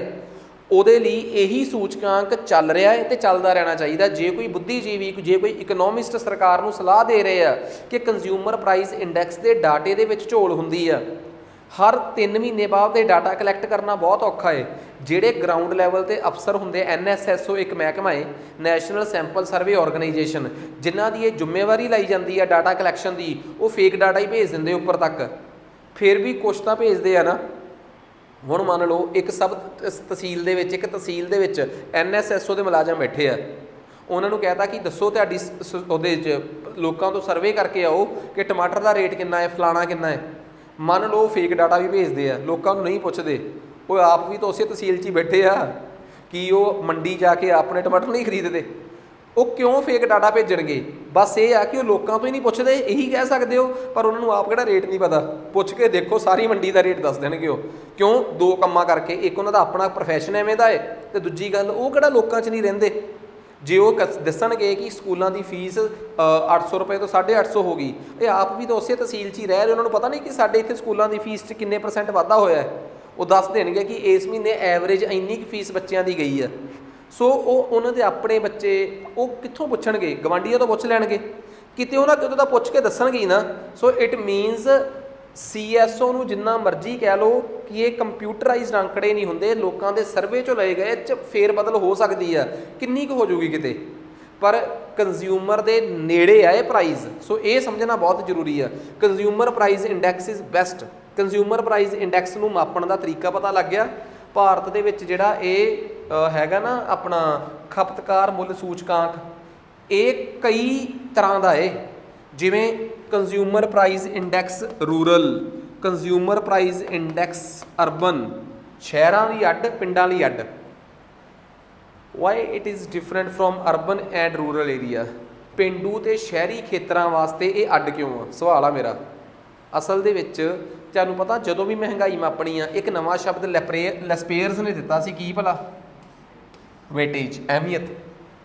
ਹੁਣ ਮੈਨੂੰ ਇੱਕ ਗੱਲ ਦੱਸੋ, ਕਈ ਚੀਜ਼ਾਂ ਦੀ ਪਿੰਡਾਂ 'ਚ ਵੇਟੇਜ ਨਹੀਂ ਹੁੰਦੀ, ਜਿਵੇਂ ਹਾਊਸ ਰੈਂਟ, ਕਿਉਂਕਿ ਮੰਨਿਆ ਜਾਂਦਾ ਹੈ ਕਿ ਓਵਰਆਲ ਪਿੰਡਾਂ ਦੇ ਵਿੱਚ ਰੈਂਟ ਦੇ ਘਰ ਆਲਮੋਸਟ ਘੱਟ ਚੜ੍ਹਦੇ ਆ, ਇਸ ਕਰਕੇ ਸਰਕਾਰ ਨੇ ਵੀ ਹਾਊਸ ਰੈਂਟ ਨੂੰ ਪਿੰਡਾਂ 'ਚ ਵੇਟੇਜ ਕਿੰਨੀ ਦਿੱਤੀ ਹੋਈ ਆ, 0। ਪਰ ਸ਼ਹਿਰ ਦੇ ਵਿੱਚ ਤੁਸੀਂ ਹਾਊਸ ਰੈਂਟ ਨੂੰ ਵੇਟੇਜ 0 ਦੇ ਸਕਦੇ ਹੋ? ਨਹੀਂ। ਸ਼ਹਿਰਾਂ ਦੇ ਵਿੱਚ ਹਾਊਸ ਰੈਂਟ ਲੋਕਾਂ ਦੀ ਬੇਸਿਕ ਆਮਦਨੀ ਦਾ ਵੀ ਜ਼ਰੀਆ ਹੈ, ਕਈਆਂ ਦੇ ਘਰ ਹੀ ਹਾਊਸ ਰੈਂਟ ਤੋਂ ਚੱਲਦੇ ਆ। ਸੋ ਟੈਕਨੀਕਲੀ ਦੇਖਿਆ ਜਾਵੇ ਤਾਂ ਸਾਨੂੰ ਇੱਕ ਗੱਲ ਸਮਝ ਆ ਗਈ ਕਿ ਜਿਹੜਾ ਹਾਊਸ ਰੈਂਟ ਆ, ਠੀਕ ਆ, ਇਹ ਮਤਲਬ ਕਿ ਕਿਤੇ ਇਹਦੀ ਵੇਟੇਜ ਹੈਗੀ ਆ, ਕਿਤੇ ਨਹੀਂ। ਜਿਵੇਂ ਕਈ ਚੀਜ਼ਾਂ ਇਹੋ ਜਿਹੀਆਂ ਜਿਹੜੀਆਂ ਪਿੰਡਾਂ 'ਚ ਆਪਾਂ ਫ੍ਰੀ ਮੰਨ ਲੈਂਦੇ ਹਾਂ, ਪਰ ਸ਼ਹਿਰਾਂ 'ਚ ਉਹਦੇ ਪੈਸੇ ਦੇਣੇ ਪੈਂਦੇ ਆ। ਕਈ ਚੀਜ਼ਾਂ ਇਹੋ ਜਿਹੀਆਂ, ਕਈ ਸਰਵਿਸਿਜ਼ ਇਹੋ ਜਿਹੀਆਂ ਜਿਹੜੀਆਂ ਸ਼ਹਿਰਾਂ 'ਚ ਬਹੁਤ ਸਸਤੀਆਂ ਹੈ, ਪਰ ਪਿੰਡਾਂ 'ਚ ਉਹਨਾਂ ਦੀ ਵੇਟੇਜ ਜ਼ਿਆਦਾ ਹੁੰਦੀ ਹੈ, ਕਿਉਂਕਿ ਪਿੰਡਾਂ ਦੇ ਲੋਕ ਉਹ ਫ੍ਰੀਕੁਐਂਟਲੀ ਜ਼ਿਆਦਾ ਵਰਤਦੇ ਉਸ ਚੀਜ਼ ਨੂੰ। ਸੋ ਸ਼ਹਿਰਾਂ ਦੇ ਕੇਸ ਦੇ ਵਿੱਚ ਤੇ ਪਿੰਡਾਂ ਦੇ ਕੇਸ ਦੇ ਵਿੱਚ ਆਈਟਮਸ ਵੀ ਕਈ ਵਾਰੀ ਵੱਧ ਘੱਟ ਹੁੰਦੀਆਂ। ਸ਼ਹਿਰਾਂ ਦੇ ਕੇਸ ਦੇ ਵਿੱਚ ਆਈਟਮਸ ਹੁੰਦੀਆਂ, ਪਿੰਡਾਂ ਵਾਲੀ ਲਿਸਟ 'ਚੋਂ ਆਈਟਮ ਗਾਇਬ ਹੁੰਦੀਆਂ, ਕਿਉਂਕਿ ਪਿੰਡਾਂ 'ਚ ਉਹਨਾਂ ਦੀ ਵਰਤੋਂ ਹੀ ਨਾ ਮਾਤਰ ਆ। ਕੋਈ ਅਰਬਨਾਈਜ਼ਡ ਜੇ ਪਿੰਡ ਹੋਣਗੇ, ਸ਼ਹਿਰੀ ਜੇ ਪਿੰਡ, ਉਹਨਾਂ ਦੇ ਕਰਕੇ ਥੋੜ੍ਹਾ ਵੇਟੇਜ ਲਿਖਾਂਗੇ ਆਪਾਂ ਉਹਨਾਂ ਦੀ। ਸੋ ਓਵਰਆਲ ਦੇਖਿਆ ਜਾਂਦਾ ਹੈ, ਕਈ ਵਾਰੀ ਤਾਂ ਵਿੱਚੋਂ ਉਹੀ ਅੱਡ ਹਟੇ ਹੁੰਦੇ ਆ, ਵਿੱਚੋਂ ਮਤਲਬ ਕਿ ਕਹਿ ਲਓ ਕੰਟੈਂਟ ਹੀ ਘੱਟ ਹੁੰਦਾ ਹੈ। ਵੇਟੇਜ ਜਿਹੜੀ ਆ ਕਿੰਨੇ ਕੁ ਆਬਜੈਕਟਸ ਨੂੰ ਦੇਣੀ ਆ, ਉਹ ਵੀ ਘੱਟ ਹੁੰਦੇ ਆ ਕਈ ਵਾਰੀ ਤਾਂ। ਖੈਰ, ਹਰ ਸਾਲ ਇਕਨੋਮਿਕ ਸਰਵੇ ਦੇ ਵਿੱਚ ਇਨਫਲੇਸ਼ਨ ਵਾਲਾ ਚੈਪਟਰ ਅੱਡ ਆਉਂਦਾ ਹੈ, ਉਹਦੇ 'ਚ ਦੇਖਿਆ ਜਾਵੇ ਕਿ ਅੱਛਾ ਇਸ ਵਾਰ ਕਿੰਨੇ ਕੁ ਆਬਜੈਕਟਸ ਜਿਹੜੇ ਆ ਉਹਨਾਂ 'ਤੇ ਇਹਦੇ 'ਚ ਸ਼ਾਮਲ ਆ ਅਤੇ ਕਿੰਨੇ ਕੁ ਪਿੰਡਾਂ ਵਾਲੀ 'ਚ ਸ਼ਾਮਲ ਆ। ਫਿਰ ਉਹਨਾਂ ਦੀ ਵੇਟੇਜ ਕਿਹੜੀ ਇਹੋ ਜਿਹੀ ਚੀਜ਼ ਆ ਜਿਹਦੀ ਵੇਟੇਜ ਉੱਥੇ ਬਹੁਤ ਘੱਟ, ਇੱਥੇ ਜ਼ਿਆਦਾ ਹੈ। ਖੈਰ, ਇਸੇ ਕਰਕੇ ਸ਼ਹਿਰਾਂ ਦਾ ਅਤੇ ਪਿੰਡਾਂ ਦਾ ਕੰਜ਼ਿਊਮਰ ਪ੍ਰਾਈਸ ਇੰਡੈਕਸ ਅੱਡ ਅੱਡ ਹੁੰਦਾ ਹੈ। ਦੱਸੋ ਜੀ, ਇਹ ਗੱਲ ਸਮਝ ਆ ਗਈ? ਸ਼ਹਿਰਾਂ ਦਾ ਅਤੇ ਪਿੰਡਾਂ ਦਾ ਕੰਜ਼ਿਊਮਰ ਪ੍ਰਾਈਸ ਇਸ ਕਰਕੇ ਅੱਡ ਅੱਡ ਹੁੰਦਾ ਹੈ। ਲਓ ਜੀ, ਗੌਰਮੈਂਟ ਜਿਹੜੀ ਆ ਹੁਣ ਇੱਕ ਗੱਲ ਕਵੇ, ਇਹ ਤਾਂ ਗੱਲ ਸਮਝ ਆ ਗਈ, ਅਰਬਨ ਅਤੇ ਰੂਰਲ ਦਾ ਅੱਡ ਕਿਉਂ ਆ। ਹੁਣ ਭਾਰਤ ਸਰਕਾਰ ਨੇ ਕਿਹਾ ਕਿ ਜਿਹੜੇ ਉਹ ਇੰਡਸਟਰੀਅਲ ਕਾਮੇ ਨੇ, ਇੰਡਸਟਰੀਅਲ ਵਰਕਰਸ ਨੇ, ਉਦਯੋਗਿਕ ਕਾਮੇ ਜਿਹਨਾਂ ਨੂੰ ਆਪਾਂ ਕਹਿੰਦੇ ਹਾਂ, ਉਹਨਾਂ ਵਾਸਤੇ CPI ਅੱਡ ਮੇਜਰ ਕਰੋ। ਪਤਾ ਕਿਉਂ? ਇੰਡਸਟਰੀਅਲ ਵਰਕਰਸ ਮਹਿੰਗਾਈ ਨੂੰ ਕਿਵੇਂ ਦੇਖਦੇ ਆ, ਜੇ ਇਹਦੀ ਸਹੀ ਸਮਝ ਰੱਖਣੀ ਆ ਨਾ ਉਹਨਾਂ ਦੀਆਂ ਜ਼ਰੂਰਤਾਂ ਦੇ ਹਿਸਾਬ ਨਾਲ ਕਿ ਉਹ ਕਿਹੜੀ ਕਿਹੜੀ ਚੀਜ਼ ਨੂੰ ਅਹਿਮੀਅਤ ਦਿੰਦੇ ਆ। ਹੁਣ ਇੰਡਸਟਰੀਅਲ ਵਰਕਰਸ ਜਿਹੜੇ ਉਦਯੋਗਿਕ ਕੰਮ ਕਰਦੇ ਆ, ਉਹਨਾਂ ਵਾਸਤੇ ਕਈ ਇਹੋ ਜਿਹੀਆਂ ਚੀਜ਼ਾਂ ਨੇ ਜਿਹੜੀਆਂ ਦੂਜੇ ਲੋਕਾਂ ਦੀ ਇੰਪੋਰਟੈਂਸ ਹੀ ਨਹੀਂ ਹੈਗੀ। ਉਹਨਾਂ ਵਾਸਤੇ ਇੰਟਰਨੈਟ, ਵਾਈਫਾਈ, ਇਹ ਚੀਜ਼ਾਂ ਦੇ ਰੇਟ ਵਧਣ ਘਟਣ ਜ਼ਿਆਦਾ ਮੈਟਰ ਨਹੀਂ ਕਰਦੇ। ਉਹ ਬਸਤੀਆਂ 'ਚ ਰਹਿੰਦੇ ਆ, ਉਹਨਾਂ ਲਈ ਆਪਣੀਆਂ ਚੀਜ਼ਾਂ ਇੰਪੋਰਟੈਂਟ ਆ। ਫਿਰ ਜਿਹੜੀਆਂ ਚੀਜ਼ਾਂ ਉਹਨਾਂ ਲਈ ਇੰਪੋਰਟੈਂਟ ਆ, ਉਹਨਾਂ ਦੀ ਵੇਟੇਜ ਉੱਧਰ ਵੱਧ ਦੇਣੀ ਚਾਹੀਦੀ ਹੈ। ਇਸ ਕਰਕੇ ਉਹਨਾਂ ਵਾਸਤੇ ਤੁਸੀਂ ਵੱਖਰਾ CPI ਕੈਲਕੂਲੇਟ ਕਰਦੇ ਹੋ ਉਦਯੋਗਿਕ ਕਾਮਿਆਂ ਲਈ। ਹੁਣ ਤੁਸੀਂ ਕਹੋਗੇ ਅੱਛਾ ਇਹਦੀ ਖਾਸੀਅਤ, ਪਹਿਲੀ ਗੱਲ ਇਹਦਾ ਬੇਸ ਈਅਰ 2016 ਹੈ। ਕੰਜ਼ਿਊਮਰ ਪ੍ਰਾਈਸ ਇੰਡੈਕਸ ਨਾਰਮਲ ਸਾਰੀ ਦੁਨੀਆ ਦੇ, ਇੰਡੀਆ ਦਾ ਅੱਡ ਵੀ ਆ CPI ਰੂਰਲ ਅੱਡ ਆ, ਅਰਬਨ ਅੱਡ ਆ, ਇੰਡਸਟਰੀਅਲ ਕਾਮਿਆਂ ਦਾ ਵੀ ਇੱਕ ਅੱਡ CPI ਆ। ਇਹਨੂੰ CPI ਨੂੰ ਸਟੈਟਿਕ ਵਾਲੇ ਨਹੀਂ, ਇਹਨੂੰ ਲੇਬਰ ਬਿਊਰੋ ਮੇਜਰ ਕਰਦਾ ਹੈ, ਮਿਨਿਸਟਰੀ ਆਫ ਲੇਬਰ ਦੇ ਅੰਡਰ। ਦੱਸੋ ਜੀ, ਗੱਲ ਸਮਝ ਕੇ? ਕਿਰਤੀ ਮੰਤਰਾਲੇ ਦੇ ਅੰਡਰ ਜਿਹੜਾ ਡਿਪਾਰਟਮੈਂਟ ਆਫ ਲੇਬਰ ਆ, ਲੇਬਰ ਬਿਊਰੋ, ਕਿਰਤੀ ਵਿਭਾਗ ਆ ਜਿਹੜਾ, ਠੀਕ ਆ, ਤਾਂ ਉਹ ਇਹਨੂੰ ਜਾਰੀ ਕਰਦਾ, ਲੇਬਰ ਬਿਊਰੋ। ਨੈਕਸਟ, ਇਸ ਜਿਹੜਾ ਉਹ ਆ, ਠੀਕ ਆ, ਸੂਚਕਾਂਕ, ਇਹਦੀ ਲੋੜ ਕਿਉਂ ਪੈਂਦੀ ਆ? ਜੇ ਤੁਹਾਨੂੰ ਪਤਾ ਲੱਗ ਗਿਆ ਕਿ ਜਿਹੜੇ ਉਦਯੋਗਿਕ ਕਾਮੇ ਆ, ਇੰਡਸਟਰੀਅਲ ਵਰਕਰਸ ਆ, ਇਹਨਾਂ ਦੇ ਕੇਸ ਦੇ ਵਿੱਚ ਮਹਿੰਗਾਈ ਜਿਹੜੀ ਆ ਉਹ ਇੰਨੀ ਵਧੀ ਆ, ਇਹਨੂੰ ਫਿਰ ਸਰਕਾਰ ਯੂਜ਼ ਕਰਦੀ ਆ ਜਿਹੜੇ ਕਿਰਤੀ ਲੋਕ ਨੇ, ਜਿਹੜੇ ਇੰਡਸਟਰੀਜ਼ 'ਚ ਕੰਮ ਕਰਦੇ ਆ, ਉਹਨਾਂ ਨੂੰ ਕਿੰਨੇ % DA ਦੇਣਾ ਹੈ, ਡੀਅਰੈਂਸ ਅਲਾਊਂਸ, DA ਦੇਣਾ ਹੈ। ਪੱਲੇ ਪੈ ਗਈ ਗੱਲ, ਕਿਉਂਕਿ ਇੱਥੋਂ ਹੀ ਤਾਂ ਪਤਾ ਲੱਗਦਾ ਕਿ ਮਹਿੰਗਾਈ ਕਿੰਨੀ ਆ, ਉੱਥੋਂ ਫਿਰ ਉਹਨਾਂ ਦਾ DA ਤੈਅ ਹੁੰਦਾ ਹੈ। ਕਾਮਿਆਂ ਦਾ DA, ਵਰਕਰ ਕਲਾਸ ਦਾ DA ਅੱਡ ਤੈਅ ਕੀਤਾ ਜਾਂਦਾ ਹੈ ਇਸ ਮਹਿੰਗਾਈ ਨੂੰ ਦੇਖ ਕੇ। ਜਿਹੜੇ ਸਰਕਾਰੀ ਅਦਾਰਿਆਂ ਦੇ ਵਿੱਚ ਸਰਕਾਰੀ ਲੋਕ ਕੰਮ ਕਰਦੇ ਆ, ਠੀਕ ਆ, ਜਾਂ ਉਹਨਾਂ ਦਾ DA ਇਸੇ ਤੋਂ ਤੈਅ ਕੀਤਾ ਜਾਂਦਾ ਹੈ। ਇੰਪੋਰਟੈਂਟ ਗੱਲ ਸਮਝ ਆ ਗਈ? ਨੈਕਸਟ, ਉਸ ਤੋਂ ਬਾਅਦ ਅਗਲਾ ਆ ਗਿਆ CPI-AL, ਐਗਰੀਕਲਚਰਲ ਲੇਬਰ ਜਿਹੜੇ ਆ, ਇਹਨਾਂ ਦਾ ਕੰਜ਼ਿਊਮਰ ਬੇਸ ਈਅਰ ਹੈਗਾ 86-87, ਇਹਨੂੰ ਵੀ ਲੇਬਰ ਬਿਊਰੋ ਮੇਜਰ ਕਰਦਾ ਹੈ। ਜਿਹੜੇ ਖੇਤਾਂ 'ਚ ਕੰਮ ਕਰਦੇ ਆ ਮਨਰੇਗਾ ਦੇ ਤਹਿਤ ਵਗੈਰਾ, ਉਹਨਾਂ ਦੀ ਮਹਿੰਗਾਈ, ਉਹਨਾਂ ਦੀ ਜਿਹੜੀ ਤਨਖਾਹ ਨਹੀਂ ਵੱਧਦੀ, ਦਿਹਾੜੀ ਵੱਧਦੀ ਉਹਨਾਂ ਦੀ ਉਹ ਇਸੇ ਦੇ ਆਧਾਰ ਤੇ ਵੱਧਦੀ ਹੈ। ਐਗਰੀਕਲਚਰ ਲੇਬਰ ਇਹਦਾ ਬੇਸ ਈਅਰ ਕਿੰਨਾ ਹੈ 86-87 ਕਹਿ ਰਹੀ ਆ ਸਰਕਾਰ ਕਿ ਚੇਂਜ ਕਰਨਾ ਹੈ ਬਟ ਕੀਤਾ ਨਹੀਂ ਹਜੇ। ਤੇ ਨੈਕਸਟ ਉਸ ਤੋਂ ਬਾਅਦ ਆ ਗਿਆ ਰੂਰਲ, ਠੀਕ ਆ। ਤਾਂ ਇਹ ਜਿਹੜੇ ਪਿੰਡਾਂ 'ਚ ਕੰਮ ਕਰਨ ਵਾਲੇ ਆ, ਯਾਰ ਮੇਰੇ ਦਿਮਾਗ 'ਚੋਂ ਹੁਣ ਕਨਫਿਊਜ਼ ਹੋ ਗਿਆ ਮੈਂ, ਉਹ ਇੱਕ minute, MNREGA is attach to CPI, ਮੈਂ ਪਲੀਜ਼ ਚੈੱਕ ਕਰ ਲਾਂ ਇੱਕ ਵਾਰੀ।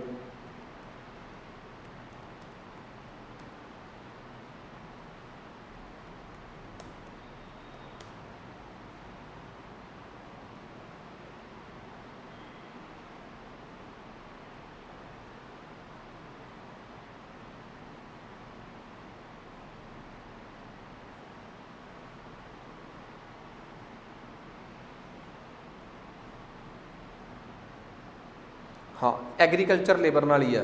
ਤੇ ਅਸਲ 'ਚ ਨਾ ਐਗਰੀਕਲਚਰ ਲੇਬਰ ਦਾ ਜਿਹੜਾ ਉਹ ਆ, ਜਿਹੜਾ ਆਹ ਵਾਲਾ ਚੱਲ ਰਿਹਾ ਆਪਣਾ ਉੱਪਰ ਆਪਾਂ ਪੜ੍ਹਾਤਾ ਐਗਰੀਕਲਚਰ ਲੇਬਰ ਦਾ CPI ਆ, ਉਹਦੇ 'ਚ ਨਾ ਬਾਹਲਾ ਜ਼ਿਆਦਾ ਫਲਕਚੁਏਸ਼ਨਸ, ਉਹ ਜ਼ਿਆਦਾ ਨਹੀਂ ਵੱਧਦਾ। ਮਨਰੇਗਾ ਵਰਕਰਸ ਦੀ ਇੱਕ ਮੰਗ ਵੀ ਉੱਠੀ ਸੀ ਕਿ ਸਾਡਾ ਜਿਹੜਾ ਮਹਿੰਗਾਈ ਭੱਤਾ ਹੈ, ਸਾਡੀਆਂ ਜਿਹੜੀਆਂ ਸੈਲਰੀਜ਼ ਨੇ, ਸਾਡੀਆਂ ਜਿਹੜੀਆਂ ਵੇਜਿਸ ਨੇ, ਉਹਨਾਂ ਨੂੰ CPI AL ਤੋਂ ਅਟੈਚ ਕਰ ਦਿਓ, ਹਟਾ ਦਿਓ, ਤੇ CPI R ਨਾਲ ਜੋੜ ਦਿਓ, ਕੰਜ਼ਿਊਮਰ ਪ੍ਰਾਈਸ ਇੰਡੈਕਸ ਰੂਰਲ ਨਾਲ।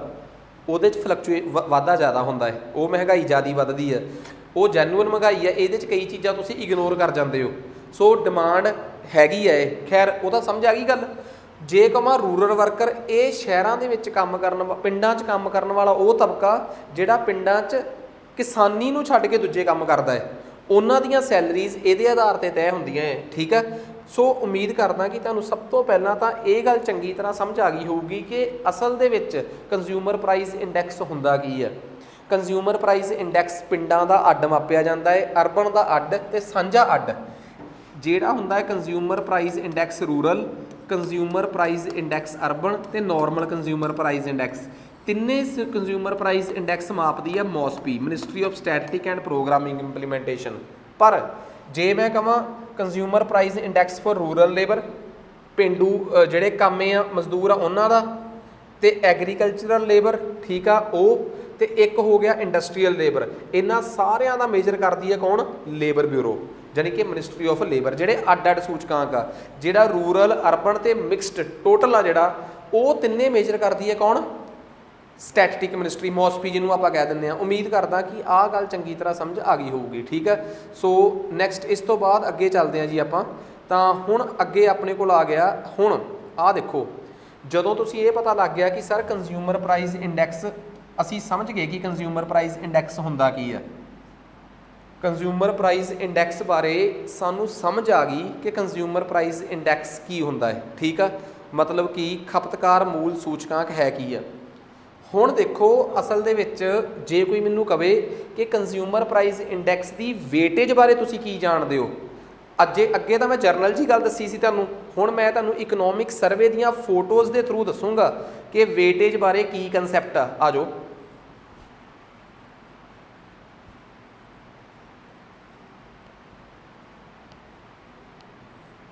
ਦੇਖੋ ਇੱਕ ਗੱਲ ਹੋਰ, ਲੇਬਰ ਬਿਊਰੋ ਜਿਹੜੀ ਆ ਨਾ, ਇੱਕ ਸਾਡੇ ਦੇਸ਼ 'ਚ ਲੇਬਰ ਬਿਊਰੋ ਆ। ਇੱਕ ਡਾਊਟ ਆਈ ਆ, ਮੈਂ ਡਾਊਟ ਨੂੰ ਸਮਝਾ ਦਿੰਦਾ, ਉਹਦੇ 'ਚ ਹੀ ਮੈਂ ਕੁਐਸਚਨ ਦੱਸ ਦੂੰਗਾ।